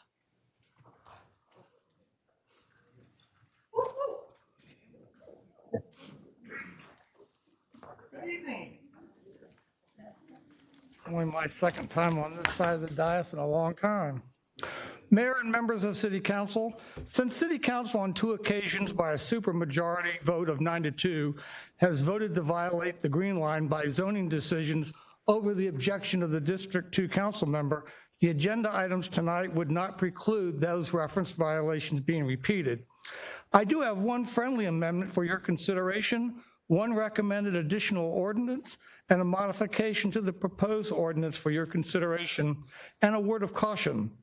Amend the charter amendment to read that the supermajority of 9 votes must include the vote of the district council member in which the property under consideration resides. Today, that would be the District 2 council member. Without this amendment, this charter change is more style than substance. Secondly, adopt a Virginia Beach-specific council conflict of interest ordinance. The Virginia Supreme Court in the City of Chesapeake versus Gardner Enterprises in 1998 ruled that local jurisdictions can adopt more restrictive conflict of interest ordinances than the state law. Recommend you adopt a conflict of interest ordinance that requires any council member to recuse themselves from voting on a contractual, zoning, conditional use, or modification of a prior imposed condition matter in which a person or commercial entity or nonprofit entity has contributed in excess of $250 to the most recent campaign of a council member prior to taking office or after taking office in their current term. Addressing the agenda ordinance, whatever alternative is adopted, it should explicitly state that it takes 9 votes to include the council member of that district that the property resides in, both to approve it and to also extend city and water sewer. As a word of caution, once the first successful supermajority vote is taken, the criteria and the reasoning documented for the exemption will establish a precedent that any other applicant meeting that criteria, if not granted approval, creates a potential liability for the city, meaning us, the taxpayers, under the Equal Protection Clause to secure approval and damages. So voters, you have to be careful to make sure that you vote for future council people when you know what their positions are on these ordinances. Thank you so much. The next speaker is Sean Montero. I don't see Sean. Waverly Woods.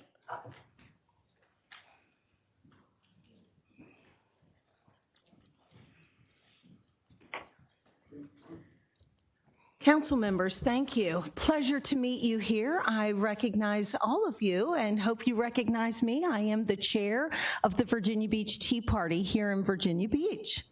I am opposed to you going across the green line and blue line. For many reasons, Barbara Henley, you should already know. The people of Virginia Beach have everything here, don't we? We have our beautiful ocean that we can admire and love for centuries to come. We have a beautiful suburban area that is not a metropolitan city, but gives us that flair at town center. And then we have our beautiful countryside of Pungo, which is my favorite part of our city, not because I have the privilege of living there, but because my horse has the privilege of living there. And I enjoy visiting him on a regular basis. You remember Lori Lake, God rest her soul. And of course, we know many of the farms out there with many of the people that really enjoy the beauty of our city. The minute you start tapping into the resources of that area, you change the water dynamic. And it's going to end up forcing people back on city water. They love being on well water. They love not getting a water bill. They love the beautiful countryside. They don't want more development out in Pungo. I want to encourage each of you to go and visit it. And Barbara, go and talk to some of your neighbors. Carol Darden, which I still call her, Carol Webb, because for years, before her husband passed and she remarried. If you know the people out there, Tommy Tillman, all of these people live out there, and they live out there for a reason. James Cohen and his wife, Lisa, they are out there for the same reason that I love it out there. Overdevelopment in any part of our city changes the dynamic and the beauty of our city. And Bobby Dyer, you should know that already as well. Many of you should not be taking donations from developers that only want to ruin our city and hurt the beautiful parts of our Virginia and our Virginia Beach that makes this city so popular. You don't live out there, so you don't really know what to experience, but I can tell you, it is a breath of fresh air that I am not willing to sacrifice. So thank you for your time, and I hope you will vote in favor of the people and not in favor of the developers. Thank you. Mayor, that's all the speakers.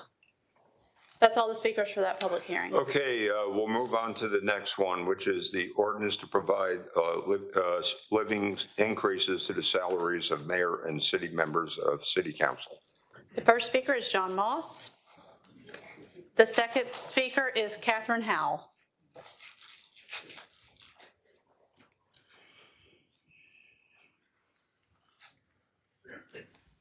I apologize for earlier not recognizing my good friend, the city manager. Nice to see you again. Dear Honorable Mayor and members of council, I have already submitted a copy of my statement to the city clerk, and I will be posting that on my John Moss Facebook page. As a 17-year prior member of city council, I speak from experience in the job and with deference to the public. Independent of a factual examination, the low level of public engagement in advance of this public hearing has been inadequate in my judgment. In 2006, each council member was directly accountable to 434,454 residents per the U.S. Census Bureau. In 2025, each council member, excluding the mayor, is directly accountable for only 45,359 residents, for a reduction of 89.6% in your constituent workload, further reduced by the funding for personal assistance for each council member. So let us review. Council members run for office knowing what the terms and conditions were. There's no shortage of candidates willing to run for the office under the current terms. If a member of city council finds the current terms and conditions of employment unacceptable, resignations are acceptable. Since city council members' current salaries were established in 2006, with the exception of the mayor, their constituent workload has been reduced by 89.6% under the 10-1 system, which we'll be voting on tonight. And additionally, you've authorized special assistance for each of you, though I know some of you do not take advantage of that public expense, and thank you. The conclusion is there's no shortage of candidates for the job, reduced constituent workload, and increased support staff equals no justification for a raise. If a majority of the city council believes there is a case to be made, like any other employee, make your case by putting this draft ordinance on the ballot as an advisory referendum. Let the voters, your employer, see if they share your judgment on increasing the salary of council members, so rather than increasing your own pay. I do believe that a majority of you do not share Vice Mayor Wilson's, Council Members Hutchinson and Shulman's recommendation that City Council's salary increase is merited. Thank you so much. The next speaker is Catherine Howell. After Ms. Howell is Jimmy Frost. Good evening. Good evening, Mayor, council members. I'm coming to oppose this cost of living increase. We just witnessed the longest government shutdown in history. People are getting ready to lose SNAP. Our homeless crisis is highest than it's been in history. Healthcare prices are getting ready to skyrocket. Social Security is dwindling.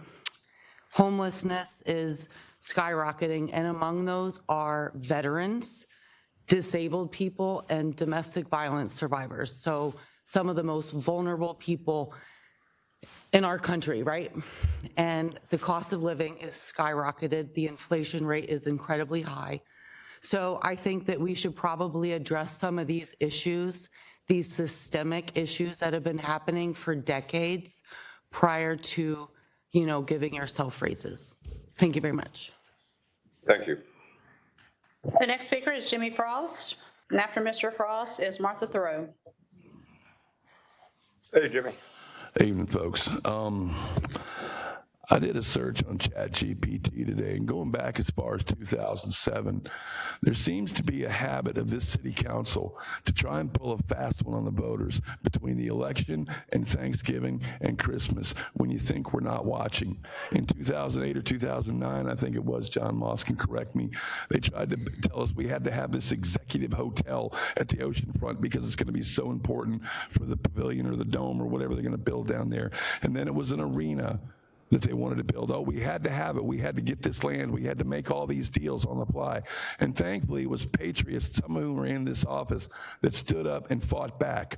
And now you want to come to us and tell us right before Thanksgiving, when you vote on it, that you deserve a 70% pay increase? Are you out of your mind? If you're going to shoot yourself in the foot, please don't use a bazooka. That's what you're doing here. You're telling each one of these taxpayers that we're going to take money from you under penalty of law if you do not pay, but we're going to give ourselves a 70% pay increase. What in God's name makes you think you deserve that? Any employee is going to think they're worth more money. I get that. But you have the difference of being the government closest to us, and you need to lead by example. People are hurting. You know this. You hear it from your constituents every day. I drive Uber and Lyft. I see people begging and sleeping in the streets every day. You cannot, in good conscience, do this. Not now, not ever. Call it a cost of living adjustment. Call it whatever you will. But 70% is absolutely criminal. Do not do it. The next speaker is Martha Thoreau, and then Conrad Schisventer. Good evening. Good evening. Mayor Dyer was right. This is not a good time to be asking for a raise. Here are just a few reasons of why you should can this idea. You gave away the Green Line to developers and encroached upon Oceana. You destroyed the maritime forest at Pleasure House Point for $12 million. You raised their real estate taxes by one means or another year after year, despite pleas not to do so. You failed to appropriately manage the public-private partnerships that you put us in. You forfeited $6 million taxpayer dollars on failed sports center management brought to you by a crony political operative. You've practically given away millions of dollars worth of public land, including BRAC lands, to your crony friends, such as London Bridge Road property that went to State Senator DeSteff. You've covertly spent multiple millions of dollars in attorney's fees combating the Holloway right to vote lawsuit and the 10-to-1 voting system. You've kept secret problems and expenses incurred with the new public-private deal known as Atlantic Park, including the cleanup of arsenic in the Lake Holly. You've repeatedly biased tip monies to the resort oceanfront and left the rest of the city out. You've denied personal property tax relief to people with disabilities who make over $29,000. You've stacked all of your committees, boards, commissions, and with crony supporters and their employees, some of whom are on multiples of these bodies, and ignored the talent bank application of regular citizens. You have allowed for utter destruction of our tree canopies by poor governance throughout the city by allowing for unchecked development. You've repeatedly allowed your developer friends to build on fragile wetlands through rezonings and use permits.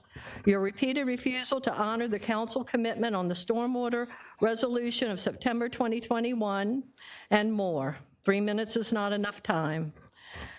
It wasn't that long ago you insisted on having assistance. That was a raise. And though taxpayers paid for said assistance, you are still unable and fail to even do the little things for us, such as answer emails, even if it's to acknowledge receipt. Yep, Bobby Dyer, you and I agree on this one. It's a bad time to be asking for a raise. The next speaker is Conrad Sisventer. Waverly Woods. And after Ms. Woods will be Tim Worst.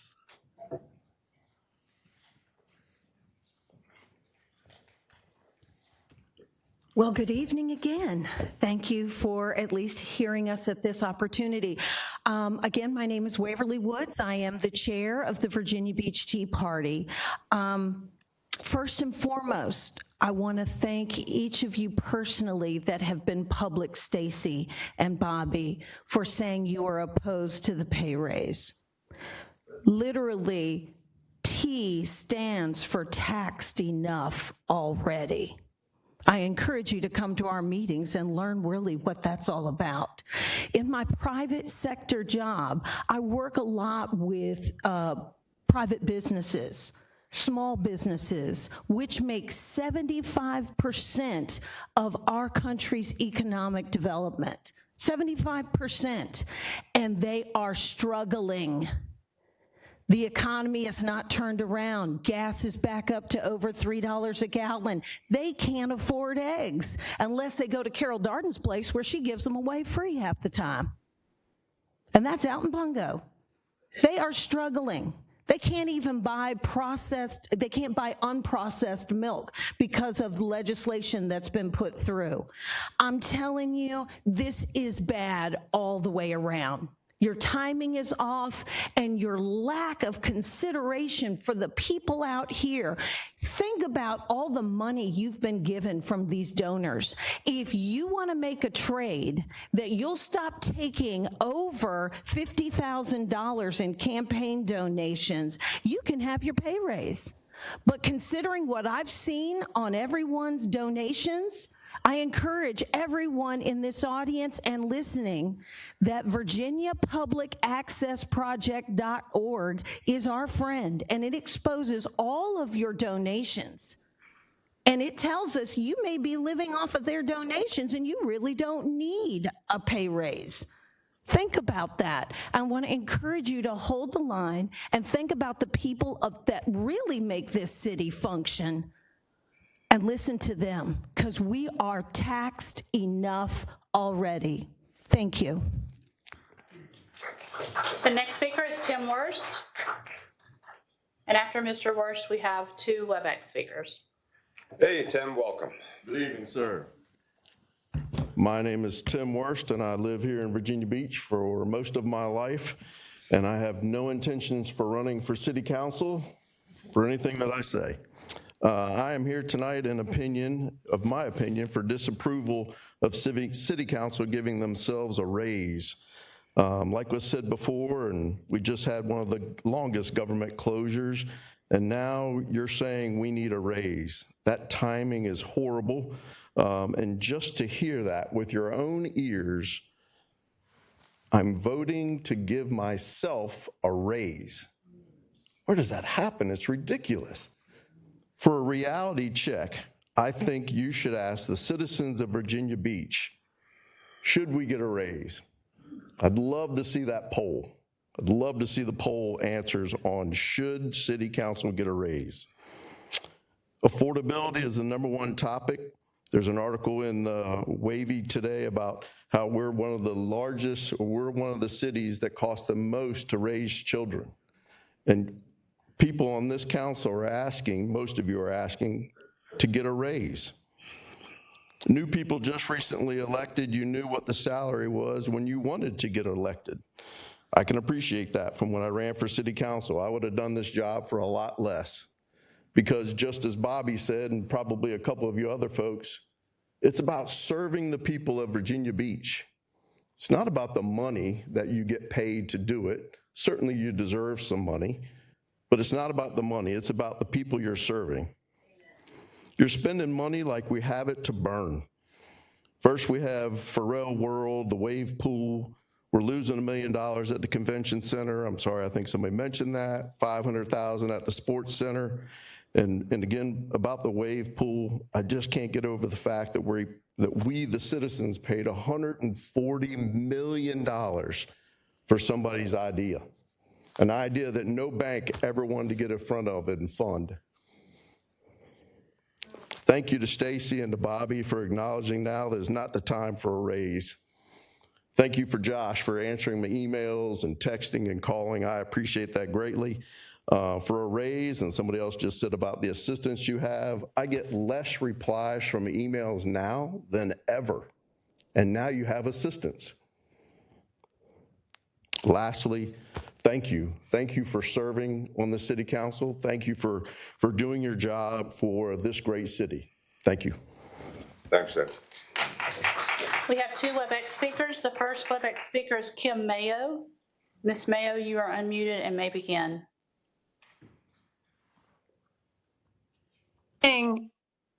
Good evening. I oppose this. Any type of raise should be voted on by citizens.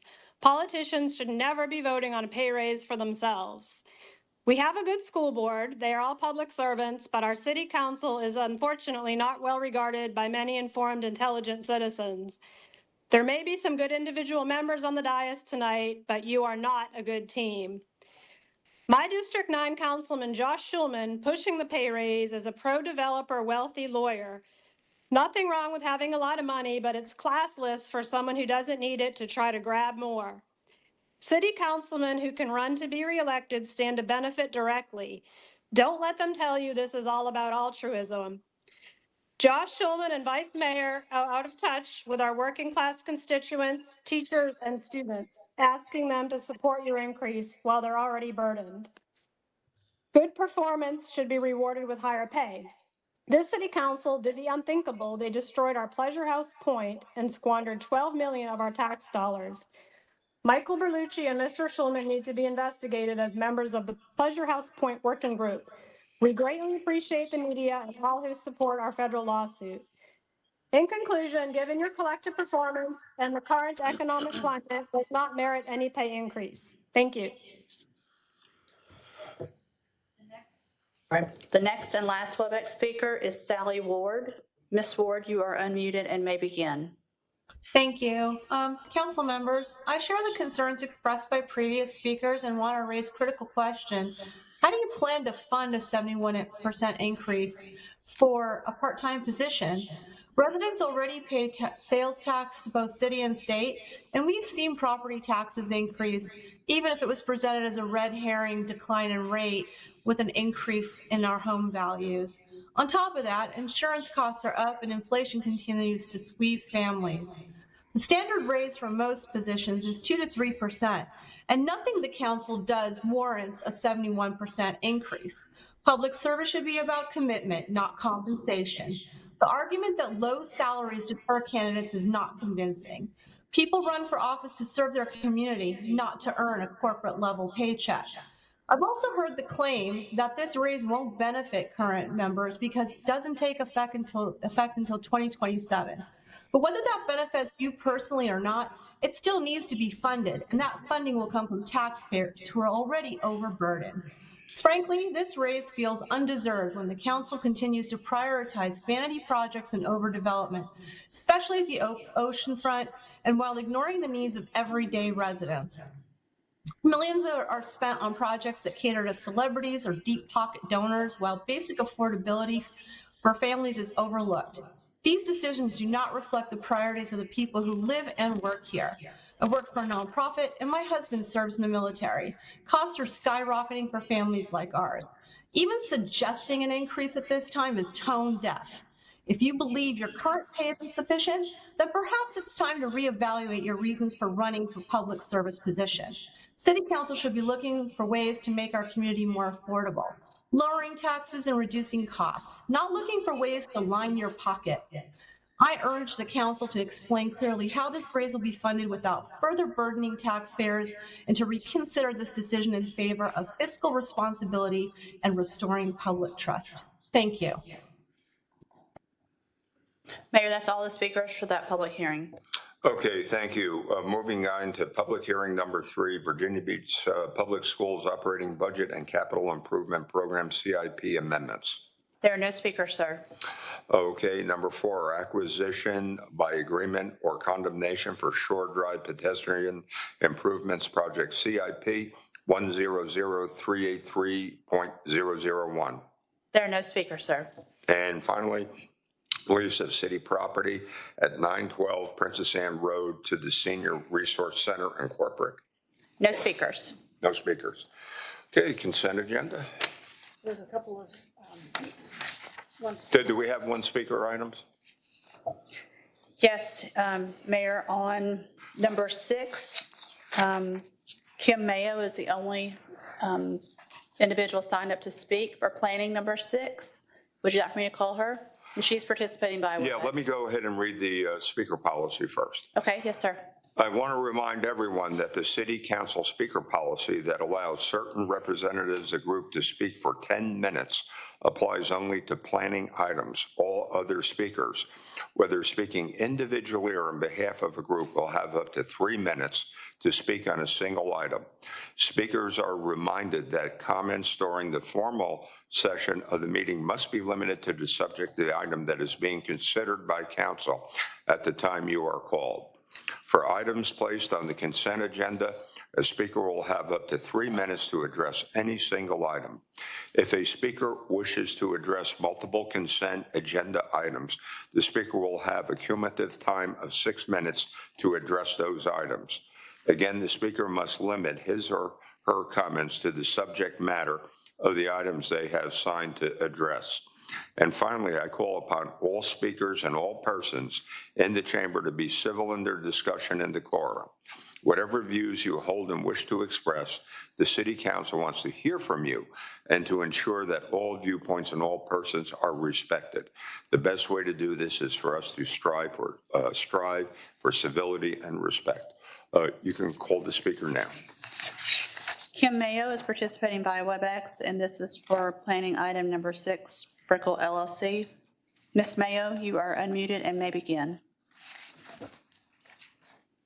Thank you again. I had actually signed up to speak on this item because it is close, right next to our property before the pay raise matter came up. So here I am again. I want to express opposition. This is a huge density change, potentially 42 people plus guests and not ample parking per the plans. We've seen a recent explosion of density at Chicks Beach. Windsong Apartments, now known as Attain Chicks Beach, almost 200 residential units across the street from this, and still plenty of unrented units available. Luxury new condos nearby have also contributed to gridlock. Our sidewalks and infrastructure is not in place. This type of density does not belong in well-established residential neighborhoods. Our former councilman, Lewis Jones, fought against Windsong Apartments and protected our property rights, which isn't true of our current ones, including Michael Berlucci, who voted for Windsong, and is known as someone who rewards developer donors while disrespecting those who disagree. Mr. Berlucci and Schulman were the two council members part of Pleasure House Point Working Group and need to be investigated wide and deep. The recent press coverage of that federal lawsuit will have a cascading effect. As citizens, thank you to all who have shown up this evening and all who are listening. We need to keep showing up and help bring about positive change. Thank you. Mayor, that's the only single speaker item. Okay, thank you. I believe we're ready for the consent agenda. Thank you, Mr. Mayor. Under ordinance and resolutions, number 1 is the resolution to request the General Assembly to add section 2.03 to the city charter to require a supermajority vote to approve certain land use approvals south of the blue line. And we are going for alternative 3, revision 2, any applicants to rezone property to a high density or a more intense zoning district, and to require a public hearing and findings prior to attending water and sewer utilities, extending water and sewer utilities south of the blue line, requested by Mayor Dyer and Vice Mayor Wilson. Number 2 is the ordinance to authorize the city manager to execute a lease agreement for up to 5 years with T-Mobile Northeast LLC for city-owned property at the 31st Street parking garage to 5 parking spaces. Number 3 is the ordinance to declare city-owned property located on Bars Road in Burton Station in excess of the city needs, and authorize the city manager to enter into an agreement for the exchange of property where a future pump station owned by Air Rail Properties LLC. Number 4 is the ordinance to renew a franchise granted to Cox Communications, Hampton Roads LLC, where they construct, operate, and maintain a cable system to the city. Number 6 is the resolution to design Kings Grant Road in honor of Jeremiah A. Denton at the request of City Council. Number 7 is a resolution to name the 24th Street Stage and the Robert N. Bobby Malati Stage, requested by Mayor Dyer, Vice Mayor, and Council. Members Bellucci, Cummings, Henley, Hutchinson, Jackson Green, Remick, Ross Hammond, and Schulman. Number 5 is a resolution to approve the modification of a construction contract for the Bow Creek Stormwater Park, Section 1. Number 9 is the ordinance to authorize temporary encroachments into city-owned property known as Harbor Canal, maintain an existing timber bulkhead, pier, and deck, and to construct and maintain a timber pier addition, 4 timber pile aluminum boat lift, and an easy dock jet ski float located at the rear of 2361 Leeward Shore Drive, and that is in District 8. Number 10 is the ordinance to convert 3 part-time positions and 1 full-time paramedic position within the FY 2025-26 Department of Emergency Medical Services operating budget. Number 11 is the ordinance to appropriate $415,000 from the fund balance of the police, federal, and state seized assets special revenue fund to the 2025-26 police department operating budget, rate police equipment and training. Number 12 is the ordinance to appropriate $41,708 in private dredging revenue to capital project 100-210 Herds Cove neighborhood dredging, Ray Access Basin dredging agreements. Number 13 is the ordinance to accept and appropriate $54,350 from the Virginia Department of Emergency Management to the FY 2025-26 Department of Emergency Management operating budget, Ray over the to cover the remaining expenses associated with the Flood Mitigation Assistance 2019 elevation project. Number 14 is the ordinance to accept and appropriate $25,000 from the Virginia Department of Housing and Community Development to the FY 2025-26 Department of Housing and Neighborhood Preservation Ray Support Continuum of Care Programs. Number 15 is the ordinance to accept and appropriate $4,000 from the Department of Motor Vehicles to the FY 2025-26 Police Department operating budget and authorize 50% in-kind match in overtime, training, and equipment expenses related to DUI enforcements. I open a public hearing on planning.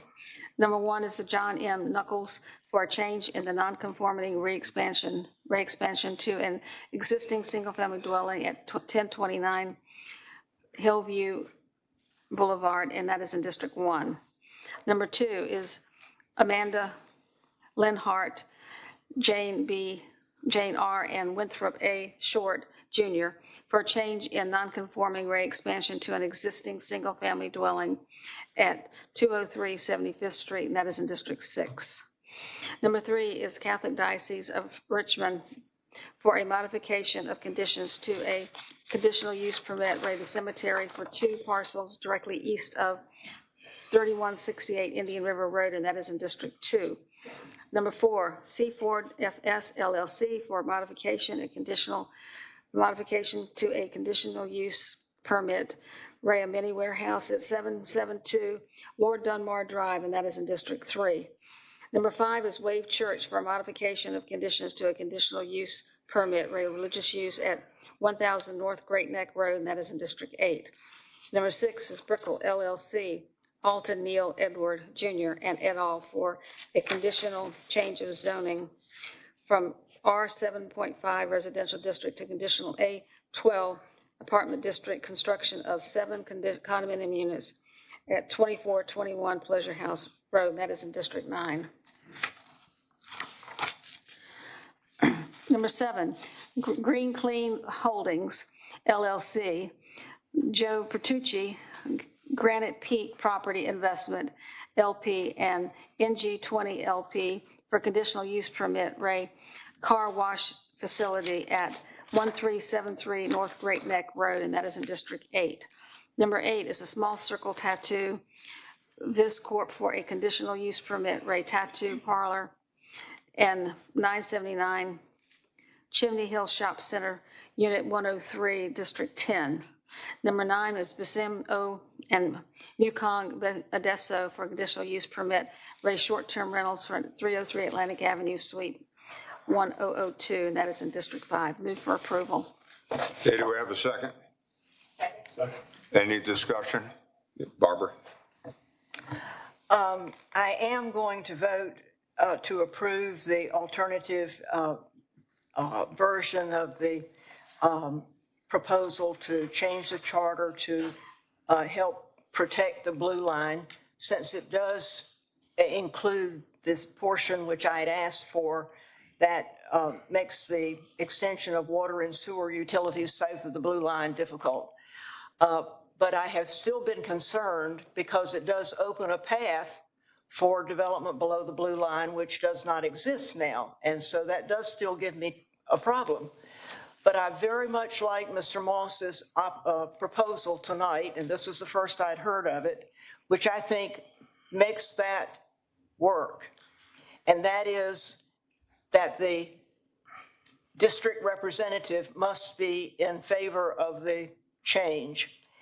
I think now that we've got this 10-1 system, when you are only voting for your representative and the mayor, it's very possible that the representative of the district is the only one who is in opposition and everybody else approves it. And because that's what's been happening with these recent rezonings, which sort of obliterated the green line, the district representative, me, made motions to deny, but they were approved. The last one, I couldn't even get a second. So the district representative in that instance, those instances, was opposed, but they got approved, and that bothers me. I think when people have voted for the 10-1 system, and we really need some more discussion of this, I think they think that that representative is going to have a lot more clout than they actually are. But you have to remember, they're only one vote. So I do want to bring this back in the future after it's had a little more discussion to see if that might be something we might also want to do. but I will vote to approve it as it is on the agenda tonight because it does address the question of whether or not the utilities can go south. But I appreciate Mr. Moss making that comment, and I hope we can look at it and possibly consider it. Stacy? Yeah, my objection to that addition is that I don't think in any, on any vote, that any one member should have a veto over the will of the other 10 members. So while I think the intent is good, I don't think giving absolute power to one person in that situation solves the problem. Rosemary? I just want to mention that the Farm Bureau, when they had their annual meeting, which was their entire membership, they voted on this, and it was a unanimous vote from the Farm Bureau of Virginia Beach. Okay, anyone else? Okay, let's open the vote on the consent agenda. The vote is open.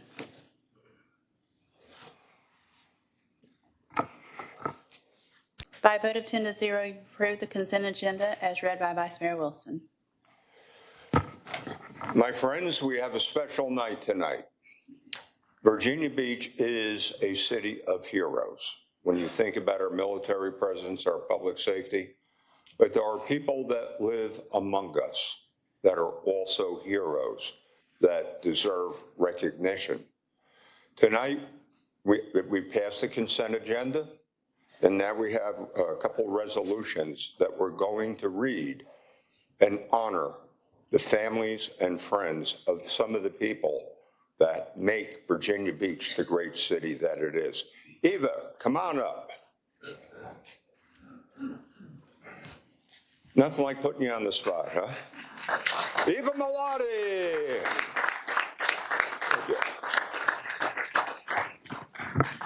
You know, and let me just say a couple words, knowing Bobby for so many years. And it's nice to know that a guy with a New York accent could talk to the guy with the Jersey accent and understand each other. But once again, Bobby was a dear friend to many, many people. He was a mover and a shaker, and his legacy will continue in the hearts of his family and friends. So I'm honored to read this to you and all of the people here. I bet the people that are here for Bobby, come on and stand up. Yeah, just come on and stand up. Whereas Robert Bobby Nicholas Malati was born in New York City into a musical family. His father, Nicholas, was a concert master, and his mother, Jean, was a soprano with the Metropolitan Opera. And whereas after high school graduation, he began an apprenticeship as a stagehand at the Metropolitan Opera, and later became a production manager for Cellar Door, traveling from venue to venue and building relationships in the music industry. And whereas his work for Cellar Door brought him to Virginia in 1978, producing everything from nightclub acts to the Rolling Stones, and he toured with Van Halen, David Lee Roth, Guns N' Roses, and he created and served as program director of Beach Events, the City of Virginia Beach's entertainment contractor for the oceanfront, taking great care to ensure an inclusive resort area for all by producing entertainment and cultural events, including Funk Fest, Latin Fest, Phil Fest, and the Sky Fest, and he produced hundreds of concerts and events at the oceanfront stages, including the 24th Street stage. And whereas he played a key role in creating Virginia Beach Legends Walk at the oceanfront to honor the great Virginians, past and present. And whereas for more than 20 years, he served as volunteer member of city boards and commissions, including the Resort Advisory Commission, the Arts and Humanities Commission, the Human Rights Commission, and VA 250 Committee.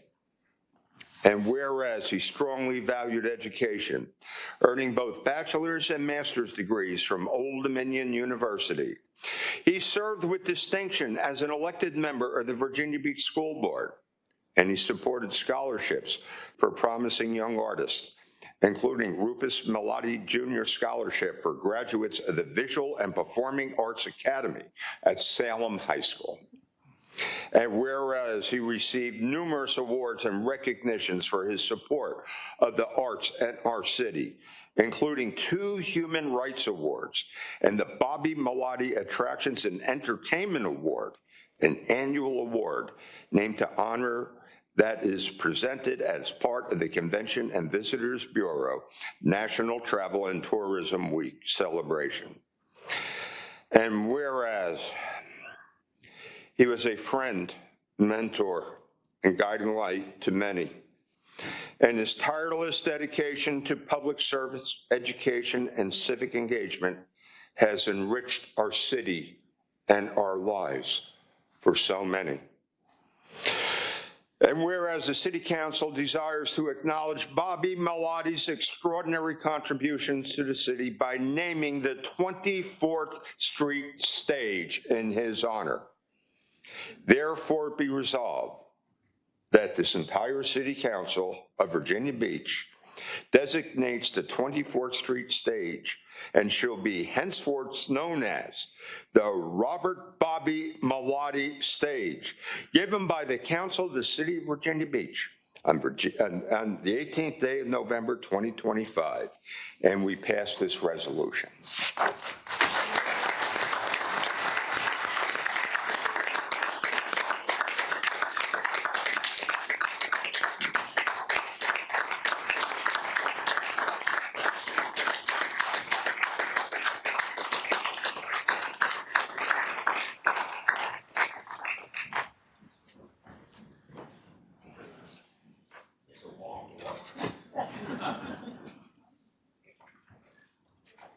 Eva and friends of Bobby, this is a special moment. And I'll tell you what, Bobby's memory will live in our hearts and minds forever. Eva. Thank you. Thank you very much.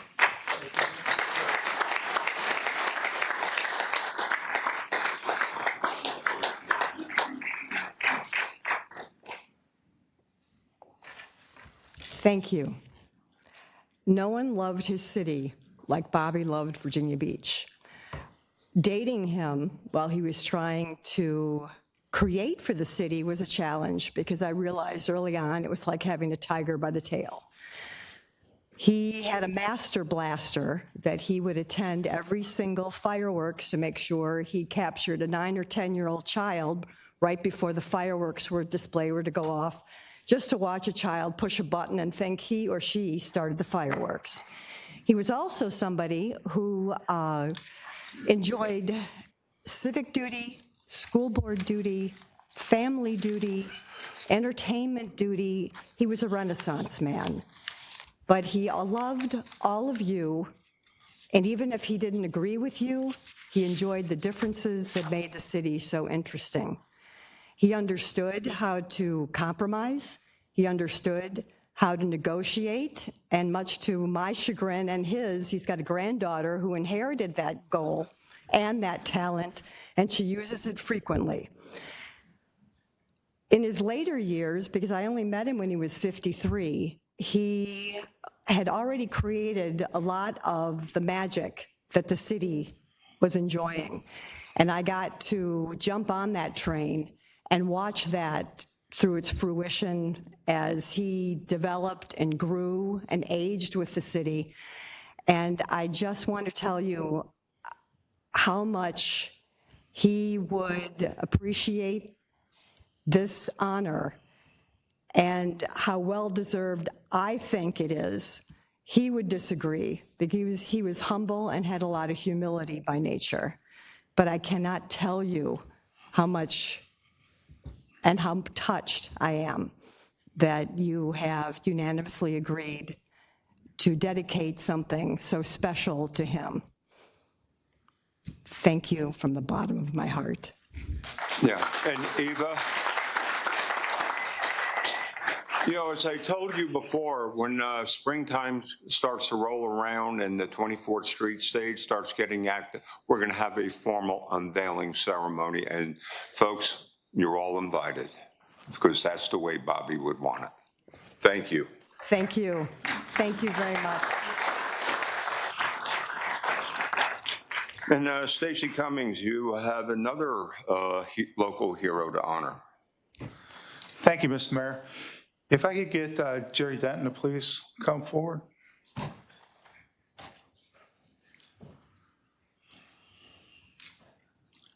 Good evening. Evening. So I grew up in the 60s as a little child, and I was old enough to remember the Vietnam War. There are several iconic moments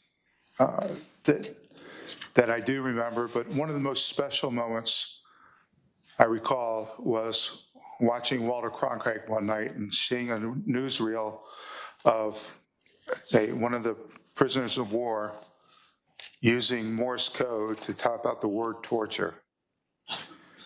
Still lives with me. My mother, for those of you who might remember, my mother got us all kids the POW MIA bracelets that we wore in school, and we wore around and I wore mine until the prisoners came home.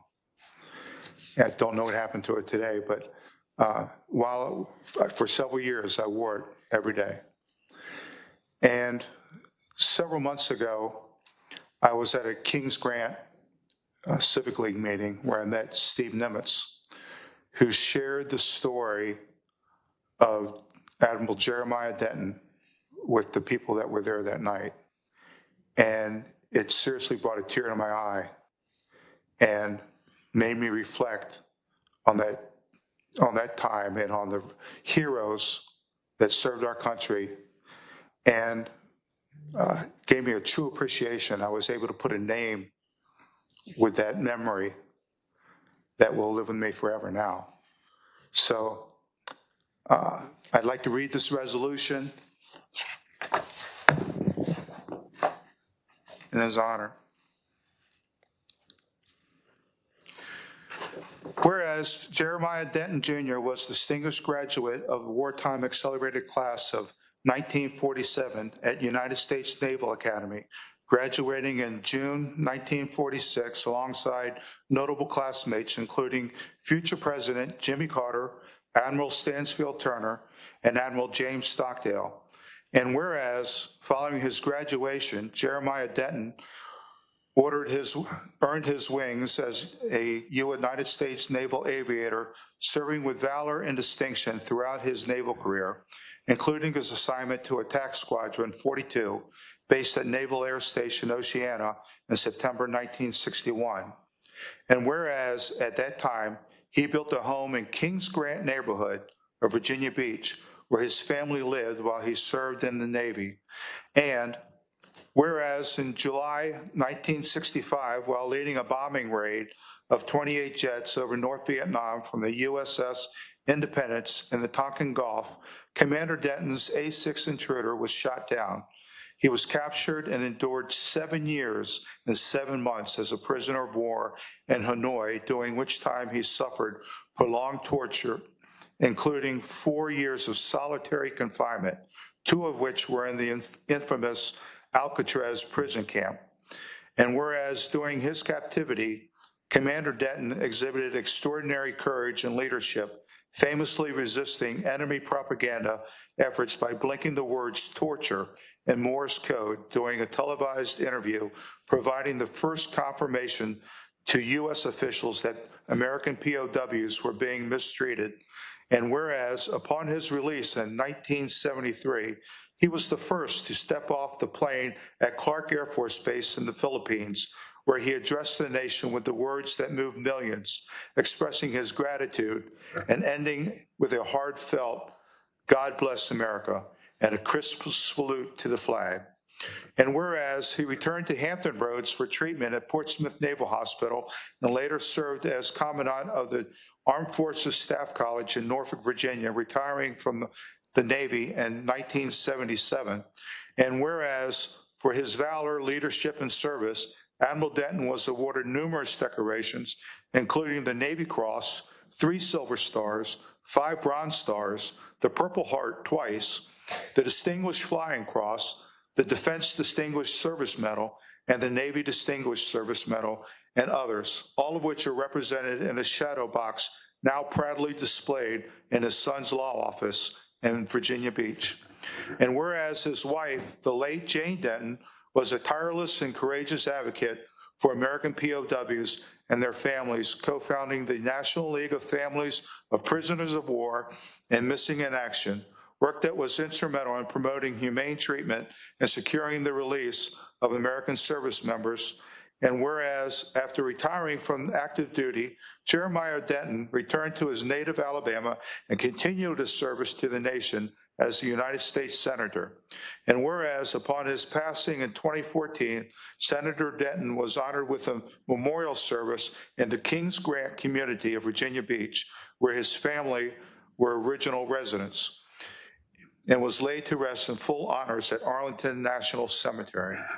And whereas, in lasting tribute to his service and sacrifice, the United States Navy christened the USS Jeremiah Denton DDG-129, a guided missile destroyer, on June 28, 2025, in Pensacola, Mississippi, with commissioning expected in 2027.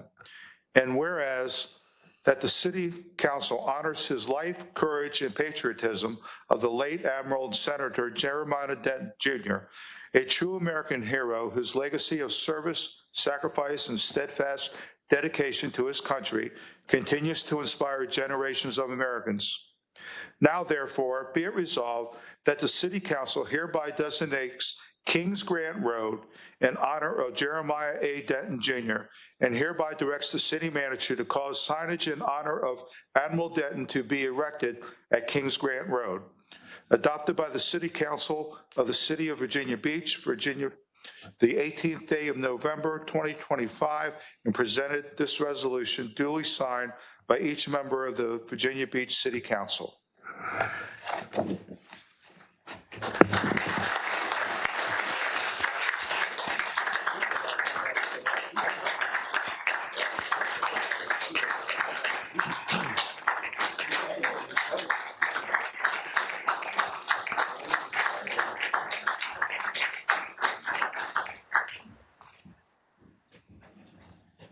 And, you know, anybody that wishes should come down and be in the picture with them.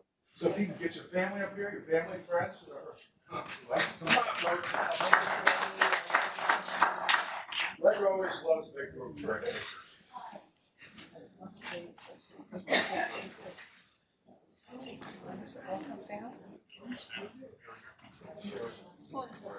Anybody else want to come down? Yeah.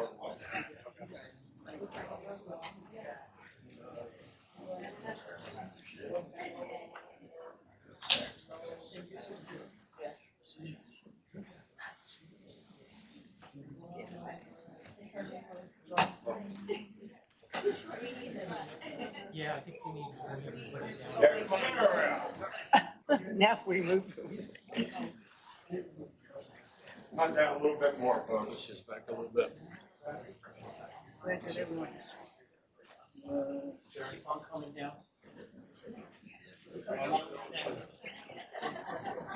Like the price is right.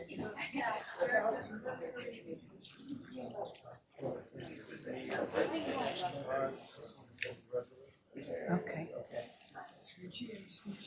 Oh,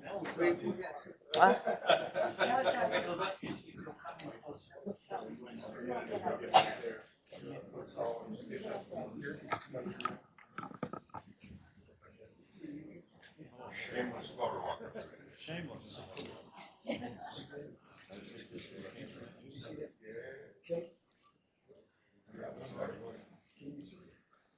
got something else for you here.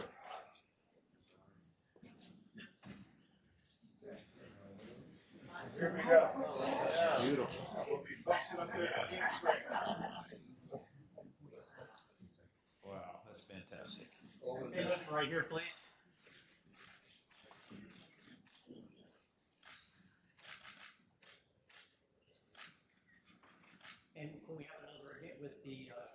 push it again, please. You just set that. Yeah, there you go. Yeah.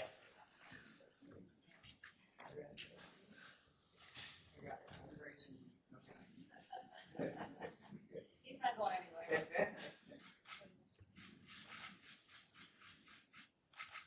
Thank you very much.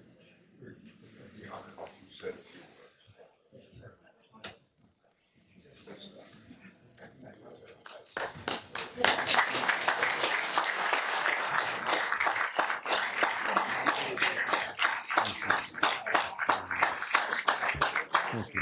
Thank you. Appreciate it very much. What do you think? Okay. No, you're supposed to keep going.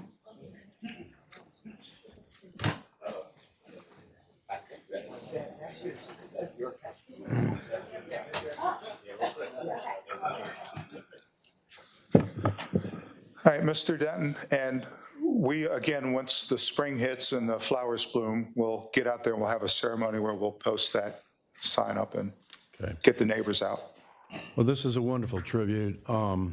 Dad, you know, he has received a lot of recognition in a lot of forums, but this is particularly poignant and heartfelt for us. And my sons my brothers and sisters who grew up here, I want them to be recognized. Billy, would you stand up? Bill, would you stand? And Madeline came in from Houston for this, and Mary Beth from Atlanta, and Michael from Richmond. And thank you all. And I've got grandchildren here and many dear friends, and we very much appreciate the city doing this. And, you know, Dad was not known for being a citizen of Virginia Beach particularly, but he was a citizen of Virginia Beach. He was very early on here. I felt like a pioneer at age 14 when we moved into Kings Grant in our first house there. The soil was like freshly tilled. You could the earthy smell to it. It was just a wonderful, fresh place to be. And Dad took to it very warmly. He was constantly fishing in the backyard in the lake, catching the brim and the bass. That was how he would relax when he came home from work at the base. He was active as a coach for the little boys football teams. And, you know, if you know anything about my dad, you know he was known in the Senate for being pretty conservative. But at the time, the football teams were segregated. And there was this little black boy that wanted to play on the team, and they said, and Dad talked to Dad was the coach, but there was somebody above him in the system, and Dad said, this kid needs to be on the team. And the man said, well, he can't because of his color. And Dad said, well, who says? And he said, well, if you want to change that, Lieutenant, you need to go talk to Mr. Sidney. Well, I don't know. I guess everybody here don't all remember that name, but that was Sidney Callum. He was like the equivalent of Harry Bird here in Virginia Beach. He ran the machine, and Dad went in, and they had a tat-a-tat. And the end of that, and Mr. Sidney was a fine, fine gentleman. But anyway, at the end of that session, that team was integrated. And by the way, that boy was elected the captain of the team by his teammates. So Dad was involved in this community, is what I want to tell you. But the idea of naming that road or dedicating that road as you're doing to Dad is particularly meaningful to us who were back here when he was over there in that cell, or in those various cells he was in, one of which was, as mentioned, was at Alcatraz, which was where they kept the worst of the worst, if you will, and the toughest and the most resistant POWs over there.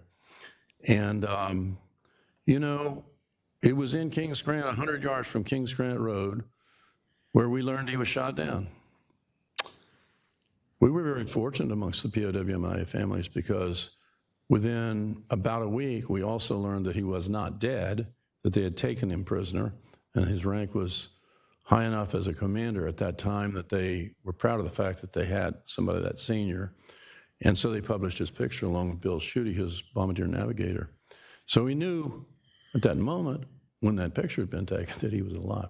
And this is something that we went through, during the entire, this is the kind of, all of these experiences along the way, these milestones of his imprisonment over there, we experienced right next to Kings Grant Road. Right on up through the blinking, the interview, and there's a lot to that besides just the cleverness of the Morse code. My mother and some other women on the West Coast and the East Coast, Sybil Stockdale on the West Coast, and Louisa Mulligan here, and I'm forgetting names right now, but there were some others who were very instrumental in forming and activating what they called the National League of Families of POWs and MIAs.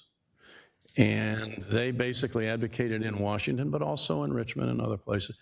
And I mean, in the White House, in the State Department, meetings with Henry Kissinger every month after a certain period of time. And President Nixon and Henry Kissinger respected the POWs because, yes, they may be agitators, if you will, against the war, but it was in a respectful way. And it was in a way that recognized that we were trying to do the right thing over there at least. And but the point being that those women, Mom, one of the leaders, put it in the brains of these senior people in D.C. that those POWs had to come out of there. And they had to be protected, or their interests had to be included as a vital element of any peace accords. The POWs, when they came home, they said the wives got them home. We were here while Mom was doing that, all of that work. We were here, when in Kings Grant, when finally the Paris peace talks started, when finally there was an agreement, and then there was a setback with the bombing in December of 72, and then there was the formal agreement, and Kissinger made that speech, Pieces at Hand, and we saw that, as you say, that interview on television. We all thought he was just blinded by the lights, having been dragged up from a dungeon. He looked so bad, and he was blinking so much. It wasn't until he got home that we learned that it was Morse code. Very few people in the United States knew that before that. So anyway, we experienced all that in Vietnam. My mother and I are up in her bedroom at 2 a.m. when somebody from Naval Intelligence calls us. I think his name was Admiral Burroughs. Said the plane's off the ground. He's on it. And then 2 hours later, we're all sitting down in the den.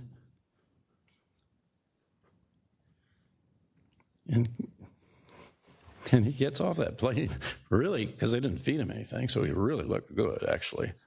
And he made those remarks that kind of rang around the world, and ended with, as you say, God bless America. And then it was here that he came home to. And of course, in the meantime, my poor mother is raising 7 kids, okay? And they're all going through their various milestones and so forth. And all of that took place there in Kings Grant. And so it means a lot to us to have this local endorsement and expression of appreciation. Thank you, each one of you, very much. Thank you. Thank you.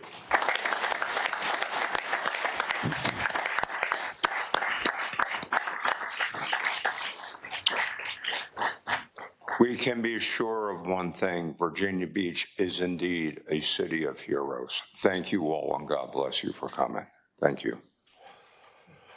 Okay, we're going to go ahead and move forward with ordinance resolutions number 5. Resolution. One other thing. Oh, sir, go up to the microphone. You got to do that. We need you on TV, sir. I bought a lot of food, and everybody is welcome to come over to my house who would like to tonight. I know you don't know where I live, so I also bought some cards, and I'm going to put them right over here on this bench, and it's got my address. Yeah, leave it with the city clerk. I work for food. Thank you.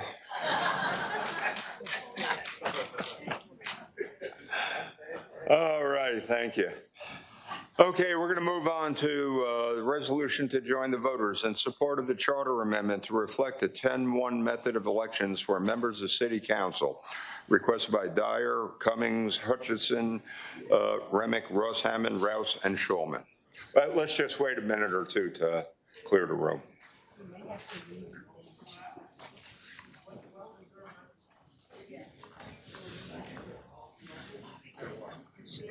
God bless you. You take care.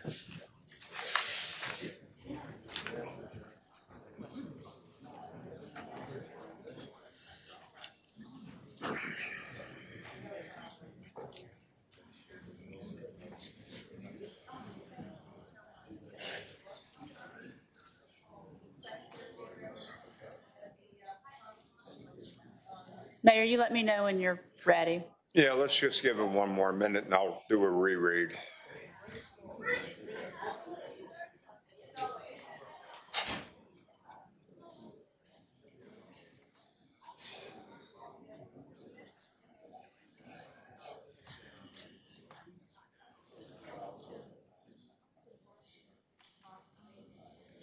Okay, let me do a quick reread, and this is going to be the resolution to join the voters in support of the charter amendment to reflect the 10-1 method of elections for members of City Council, and that is requested by Dyer, Cummings, Hutchinson, Remick, Rouse Hammond, Rouse, and Schulman.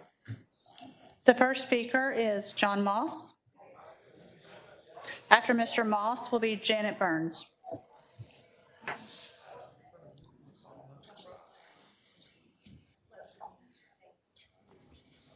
Well, I forgot to recognize one other person, longtime friend, and probably the person who'll be most involved in this is the city attorney, Mr. Stiles. Nice to see you as well. I'll speak louder. That was just a personal address to Mark Stiles. Councilmember Moss, oh, sorry, Mr. Moss, if you'll pull your microphone up, sorry.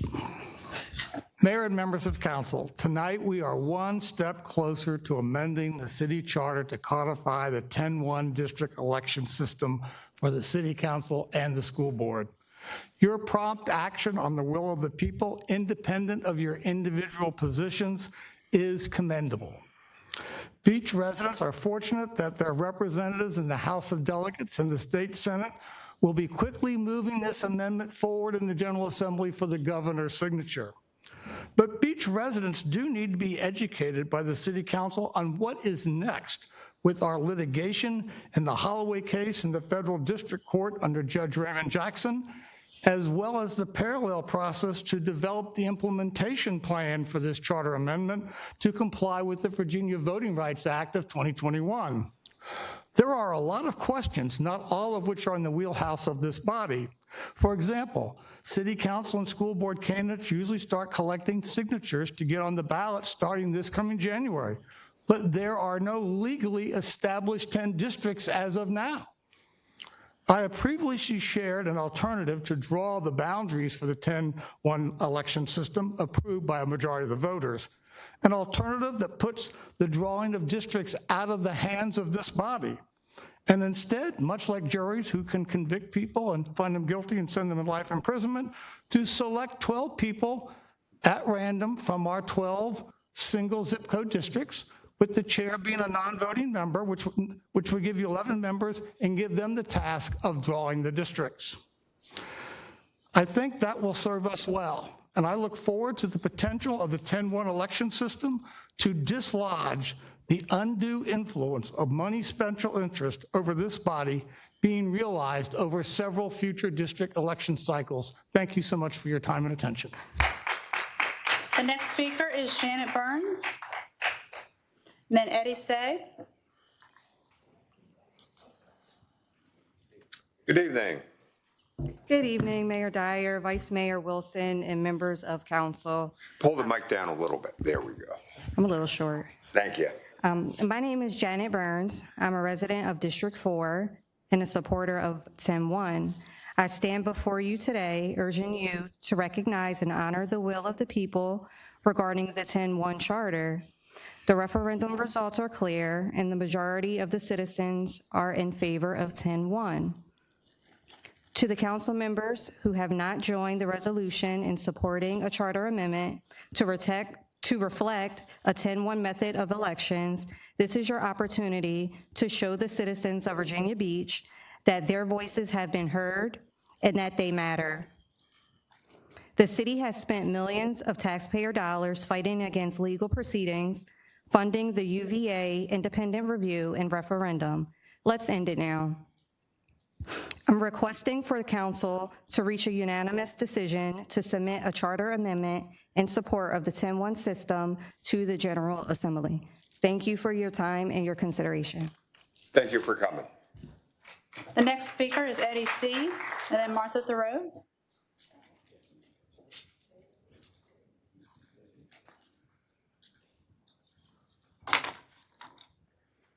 Good evening. Good evening, council members. Good evening, Mayor. What a fight. After a tough, hard-won campaign, we resoundingly won the Vote Yes on 10-1 referendum here in Virginia Beach. This victory is a clear reflection of the genuine will of Virginia Beach voters and generated huge amounts of interest as we worked tirelessly from town halls to online events and across this entire city. We proved that big money was not going to win. Lies were not going to win. The majority on city council was not going to win. Instead, the will of the people, voting based on truth and good information, would win the day. Those who opposed us, even those with huge financial support, have seen the writing on the wall. We are here today to celebrate that victory and the sweet smell of success, but we're also here to make sure City Council follows the clear mandate of the voters and unanimously approves 10-1 with a unanimous vote. Thank you so much. The next speaker is Martha Thoreau, and then Bernita Richardson. Hello again. Hello. To those of you to whom the shoe fits, as you have recently learned, hopefully, it is we, the citizens of Virginia Beach, who are the boss of this city. Not the deep pocket moneyed interests you have come to favor whenever making decisions for us. We have spoken, and now you must listen in earnest. To do otherwise will be at your own peril. Our pocketbooks are closed for your special interest friends and their projects, and any grand ideas and deals based on the wants and desires of those you have favored for decades will be scrutinized like never before. Henceforth, holding public hearings that pretend to respect the will of the people, pretending to listen to we, the taxpayers, pretending to care what citizens want, pretending to be good stewards of our natural resources, time and money, will be met with exposure unlike that you've ever seen before. We will systematically replace you, those of you who deign such continued abuse of your fiduciary duties and abuse of authority, and it will start in 2026. You and your crony supporters feared the 10-1 voting system unlike any movement that's historically come before you, as you should have. Let the almost $1 million you and yours spent on the 731 through your manipulative PAC stand as testament to the fact that we do not have any confidence in your governance. We've been telling you this for years. You just refuse to listen. Ironically, in the end, on this we do agree. Every vote does indeed count. It is time that you understand what this means and request the charter change. Thank you.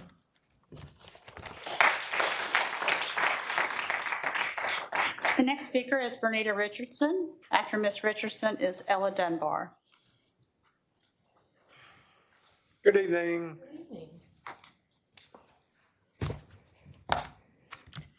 Good evening to my fellow citizens and members of City Council. Today I stand before you humbled and hopeful because with our votes, we've made a choice that speaks to who we are as a community. By voting yes on the 10-1 voting referendum, we have entrusted in this new system something more than lines on a map. We have given a voice to a renewed commitment to fairness, accountability, and shared responsibility and representation. What do we now expect, rightly, from your leaders and from the system? Let me paint that picture for you. First, we expect fair and equal representation. This means that every neighborhood, every street, every corner of Virginia Beach has someone who lives near you, understands your concerns, and represents your district on City Council. No longer is representation diluted by the power distributed across our city more equitably.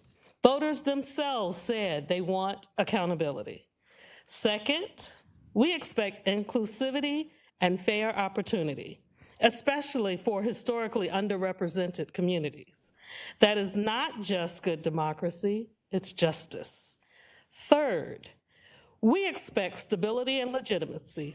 Our yes vote signals more than the approval of certain district lines. It's a call to enshrine this system permanently into our city charter to resolve the legal uncertainties. This isn't a trial run, but it's a commitment. We've told City Council that we want you to make this real, make it last, so we don't return to confusion and more litigation. Fourth, we expect responsiveness. With single-member districts, your council members can't ignore us any longer. They represent us. You represent us. It is important that you hear our concerns about public safety, schools, and infrastructure, and whatever matters in our neighborhoods, because your political future depends on being present, grounded, and accountable to each of us. Finally, we expect good governance rooted in trust. The vote isn't about math or maps, it's about restoring faith in our local government. And after years of debate, lawsuits, and other studies, it is now time to choose the system that brings us closer to a government that reflects diversity, the diversity of our city, and listens to every part of that. Now the work begins, and we hold you all to high expectations. Appreciate you coming. Thank you.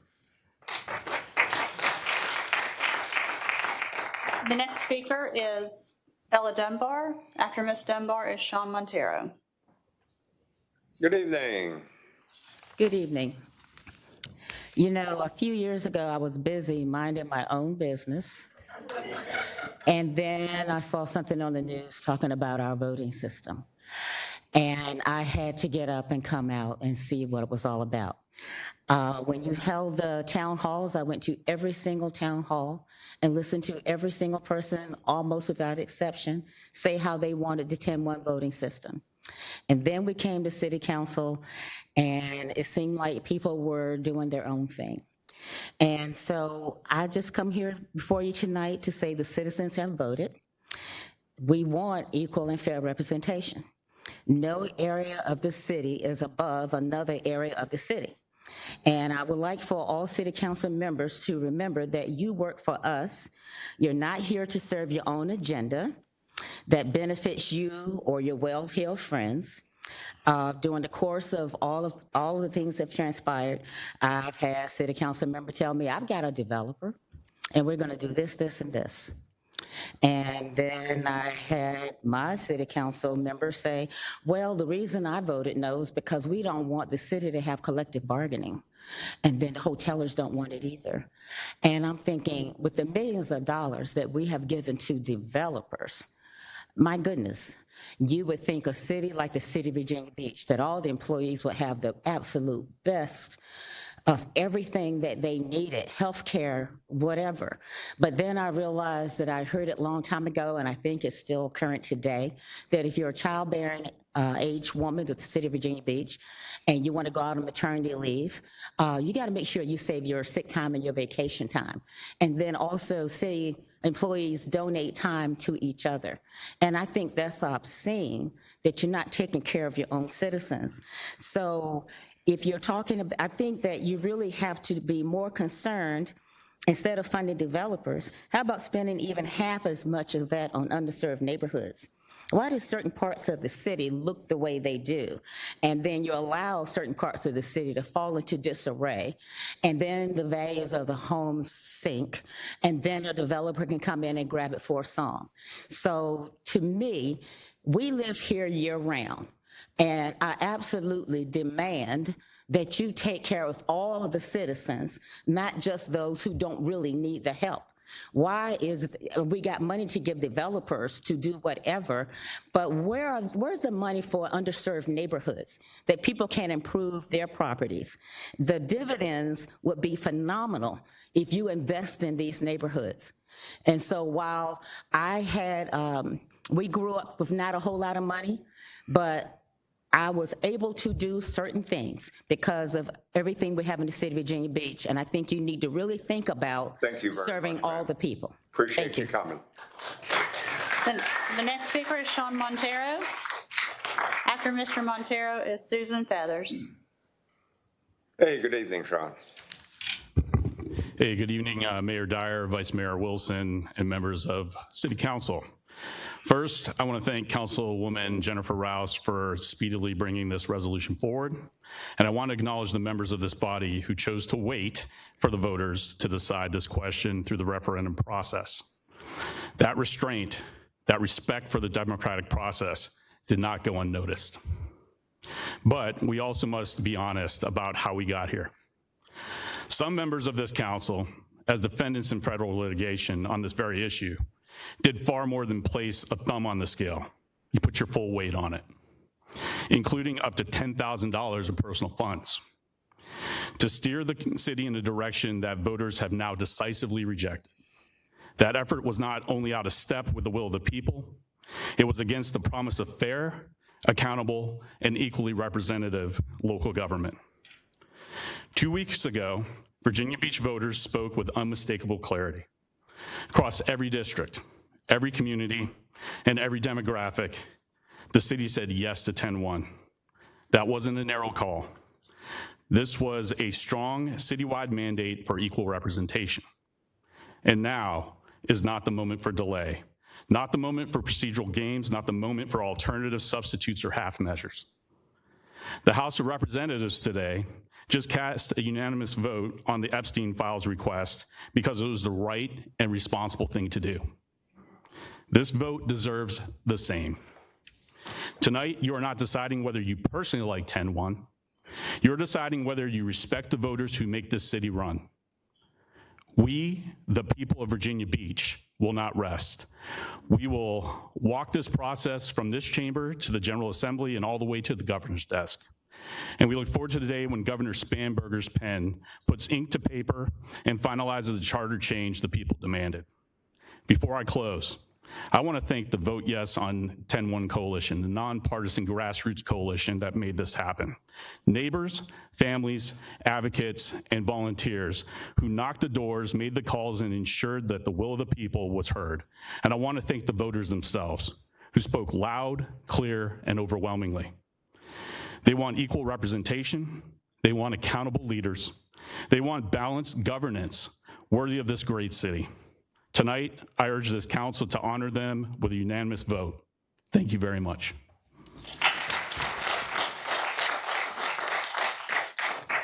The next speaker is Susan Feathers. After Ms. Feathers is Dr. Eric Majette. Good evening. Good evening. First, I want to just say that my name is Susan Feathers, and I'm here representing myself. I'd like to thank the council members for their service, and I'm here to assure that my vote will have equal weight as anyone else's vote. I am in support of the 10-1-1. It is the voting system that best distributes the influence of each person's vote democratically across districts. I've heard 1011 described as gerrymandering. This is an obfuscation. 1011 attempts to render each vote equally as influential as any other vote across all districts and across elections over time. This is not gerrymandering, but a correction at the local level to change an unfair local voting system. I encourage the City Council to send our wishes to the State Assembly to amend the charter for a fair voting system. And I also would like to give my gratitude, I live in District 10, to the able representation of Councilwoman Jennifer Ross. She's been extremely responsive to everyone in our district. And I am so impressed with the members of our city who have come and spoken to us on many different issues tonight. Really outstanding citizen involvement. And the vote was clear. I agree with the gentleman before me that the council needs to show that each of you are as committed to democratic institutions in the nation, starting at the local level, to protect the right to vote and to have fair representation is the beginning of everything, and it's the strongest guardrail of our democracy. So I hope all of you will vote to send the voters' will to the State Assembly. Thank you very much. Thank you for coming. The next speaker is Dr. Eric Majette, and then Georgia Allen.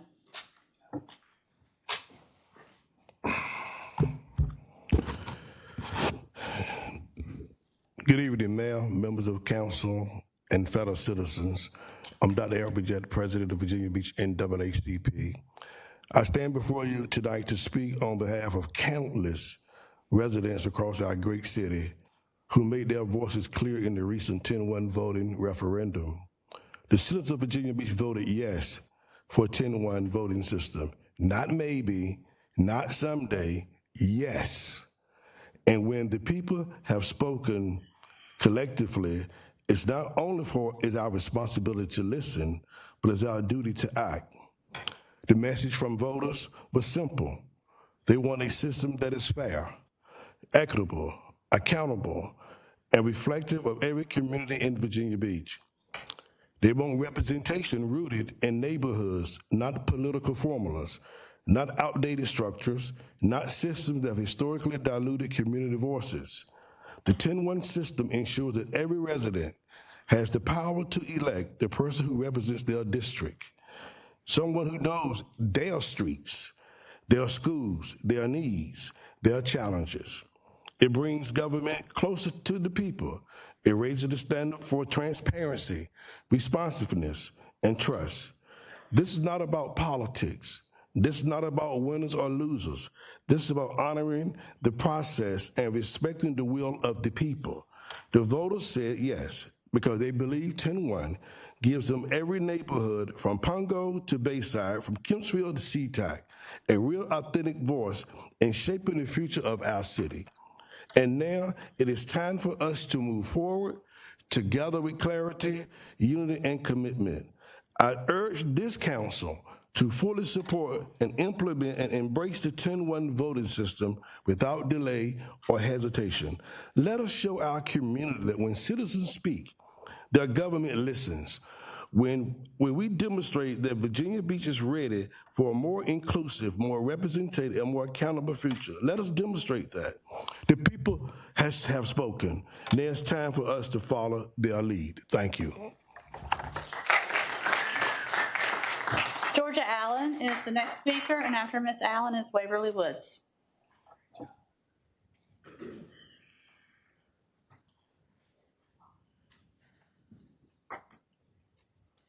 Good evening. Good evening.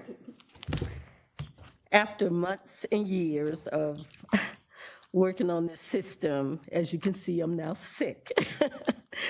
So, good evening. Greetings, Mayor Dyer, Vice Mayor Wilson, and all the members of the Virginia Beach City Council as well as your supporting staff. I am Georgia F. Allen, a lifetime resident of Virginia Beach and formerly Old Princess Anne County. I stand before you this evening to ask the council vote unanimously to change the city charter to reflect the 10-1 voting system. I am thrilled that our city will finally comply with the Voting Rights Act of 1965. I would like to take a moment to thank everyone who supported the vote yes on the 10-1 referendum coalition. This includes all groups, organizations, and individuals who believe that it is important for we the people to have a voice in the type of governing body that we want. My message tonight is a clarion call to our young people. Every day, another young person turns 18 years old and becomes eligible to register and vote. Because of the passing of the referendum, our youth and others no longer have to be obligated to any special interest in order for them to run for office. The smaller district sizes opens the doors to members of our community who are no longer deterred from running for office because of the high costs and the unfortunate position of maybe even diminishing their voice or being subjected to the special interest or losing their integrity. That is very important to me, and especially important that our young people can maintain their integrity. This is a win for all of us. There should only be one special interest, and that interest must be we the people. The clarion call to our youth is to consider becoming a candidate and run for office. Let us see our young people bring new ideas to the policy table. We would like to see our young people identify ways to reduce costs by ethically utilizing the many new tools and resources that are readily available in the 21st century. It is time to make a change with new voices, more creative, innovative ways to create better outcomes for our city. In conclusion, we look forward to you unanimously vote in support of a charter amendment to reflect a 10-1 method of elections for members of the City Council. November 4, 2025, the people of Virginia Beach spoke. Now it is time for the City Council to do the same and do their duty by the will of the people. Thank you. The next speaker is Waverly Woods. After Ms. Woods is Melissa Lucason.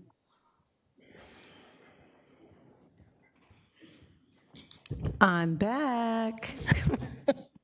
Thank you very much for having this conversation.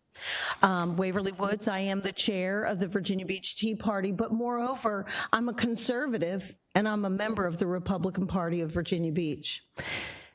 It was a coalition because they had me too. I want to express to you why this was a coalition. It wasn't, for me, it wasn't because someone was black. It wasn't because someone was white.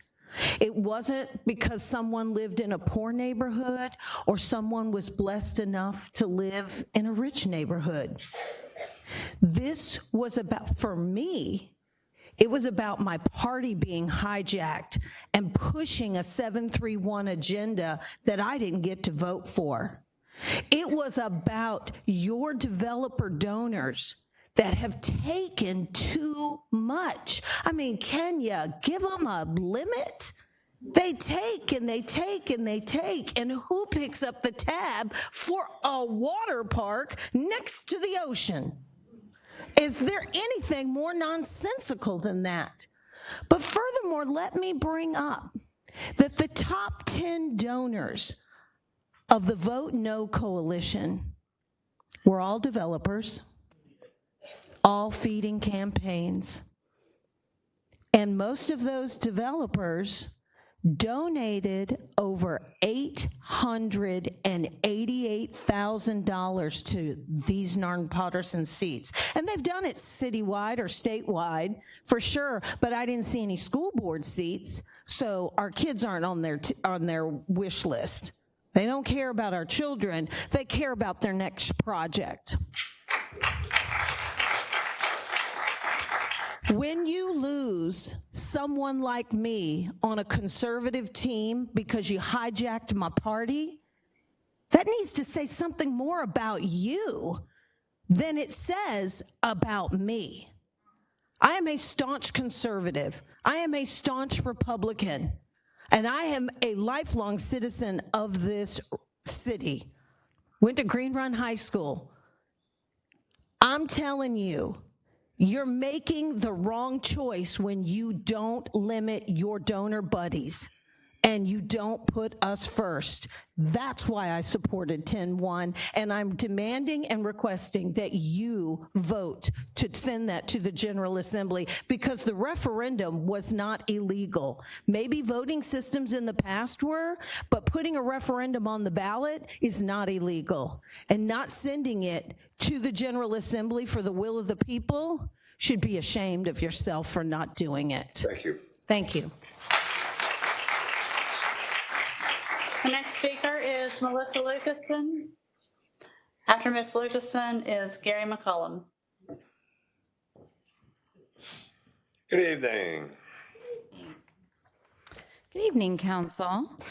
Well, we know what happened on November 4th. No need to rehash that, but this journey has been long for many of us in this room.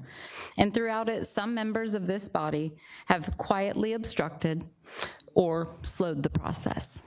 But each of you also said you wanted to hear directly from the voters. Well, the voters have spoken, and now we expect our elected leaders to do what they committed to do. Vote yes to approve the resolution supporting the charter amendment codifying the 10-1 voting system. The resolution before you tonight is missing 4 council members: Berlucci, Henley, Wilson, and Green. While that does not automatically signal opposition, it does raise concerns, and it warrants a reminder this council voted to put the referendum on the ballot. You asked the people answered. And the results by district, there's those 4 members. Councilman Berlucci's district voted overwhelmingly. 9 out of 10 neighborhoods voted yes, with 56% of voters supporting it. In Councilman Green's district, voters rejected the propaganda campaign funded by the Every Vote Counts Committee. Every single neighborhood, 100% voted yes. 53% of voters chose to keep the 10-1 system. In Vice Mayor Wilson's district, the majority did not support the current system. And I understand why you may feel compelled to vote in line with your district, but as the vice mayor, you occupy a role that carries citywide visibility and responsibility. And you are one of 2 public faces of Virginia Beach. With that title comes a higher expectation to honor the integrity of our democratic processes and respect the outcome of a citywide vote. I urge you to vote yes. And then, of course, Councilman Barbara Henley, who left because she would much rather have an absent than vote yes on 10-1. So I'll just skip my paragraph on her. Elected officials are chosen to represent the constituents, not their personal preferences, not special interests, and not political donors. Our expectations today are the same as they have been for 2 years. Deliver a unanimous vote to send this charter amendment to Richmond, and finally codify the 10-1 voting system. Do not undermine the will of the people behind the scenes as you have done in the past. Honor the results of the referendums. We have done our part. Now it's time for you to do yours. Thank you. The last speaker is Gary McCollum. Good evening. I'm Reverend Gary McCollum. I'm here with my daughter Ruth and my father-in-law, who's a 94-year-old Korean War veteran. While I agree with everything that's been said before, I'm not going to repeat it. I'd like to just use my privilege as a licensed ordained minister and lift a prayer. Dear God, we come before you, acknowledging that every good and perfect gift comes from you, including the privilege of self-governance and public service. We give you thanks for all that Virginia Beach offers, from Bayside to Bay Colony, from Sandbridge to SeaTac, from Little Neck to Lynn Haven. We give thanks to its people, its beauty, its many opportunities for growth, safety, and shared prosperity. Lord, as this council gathers to consider this voting rights issue and other matters that affect individuals, families, schools, businesses, neighborhoods, we ask for your guidance. Your word reminds us that a city divided cannot stand. So we ask that you unite us, leader and laborer, neighbor and newcomer, regardless of background, ideology, or political affiliation. God, we ask for a unanimous 11-0 vote on this issue. Grant these leaders on the dais wisdom that is greater than human understanding. Fill them with clarity, fairness, courage, and humility. Let this decision and all decisions made in this chamber reflect not personal opinions or advantage, but the common good of all who call Virginia Beach home. God, we also pray for healing where division has taken root in our community. Where trust has been broken, we ask you to mend it.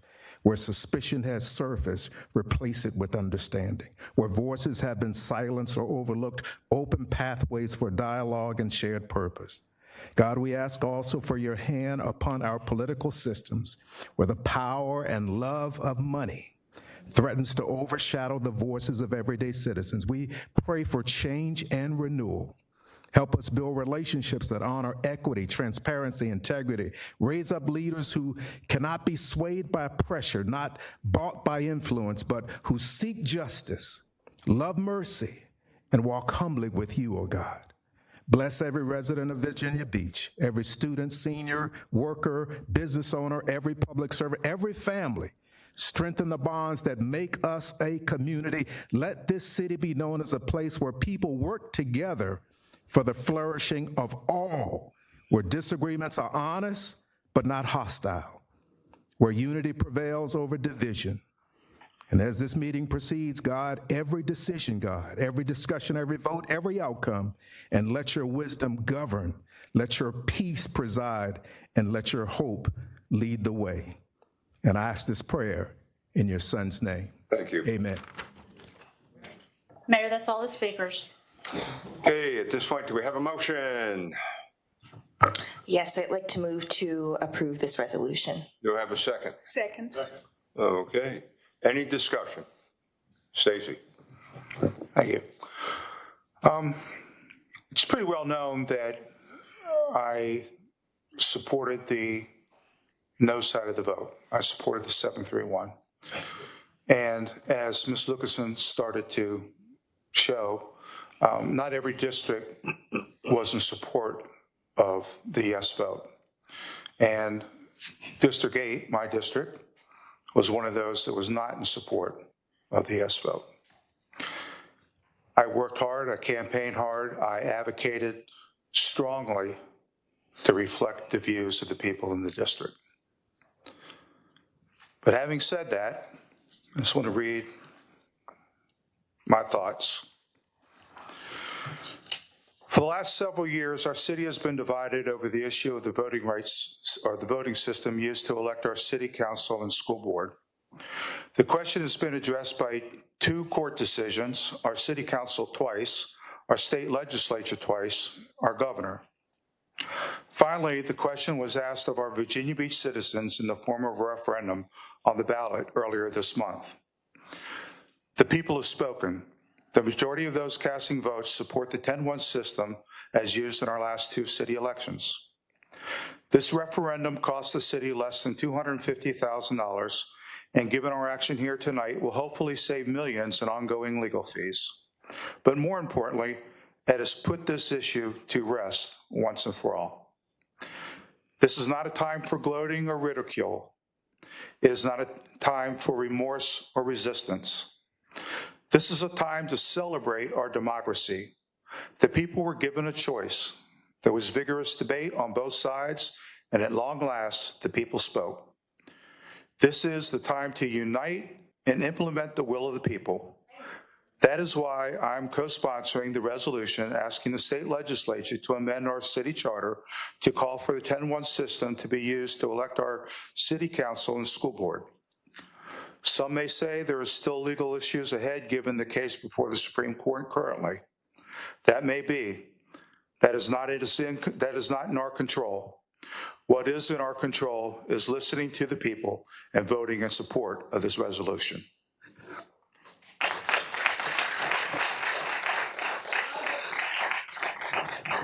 Okay, anyone else at this point?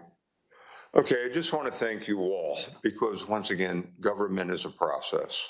And, sometimes it's not an easy way, but as long as people come together, and if you recall, I gave a commitment when I said, let's have a referendum, and I would honor that. And that's what I intend to do right now.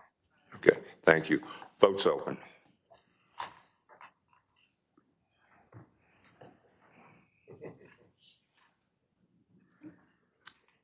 Vice Mayor Wilson, may I have your vote, please? I'm voting in the affirmative. Thank you. I don't know if it won't let us choose yes.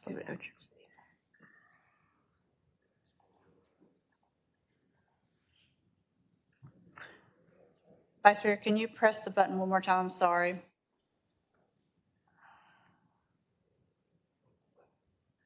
Is it not working? I have trouble saying it.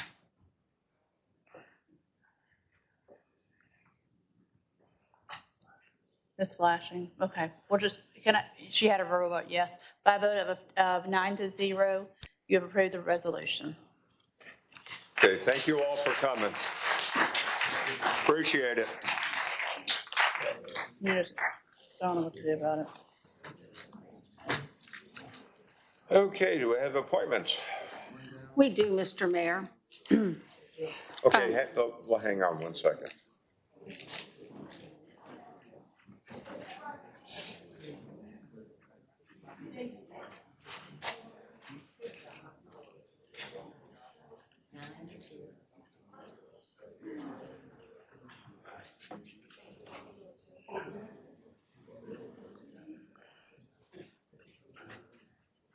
Okay, these are our appointments under Arts and Humanities Commission to appoint Tim Crowley.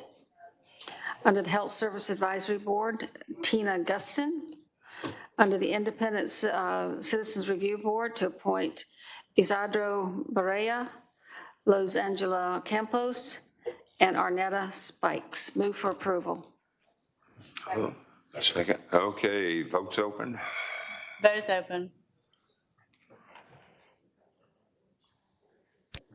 By a vote of 9-0, you've appointed those as read by Vice Mayor Wilson. Okay, thank you. At this, any unfinished business? Any new business? Okay, we're going to adjourn to open mic.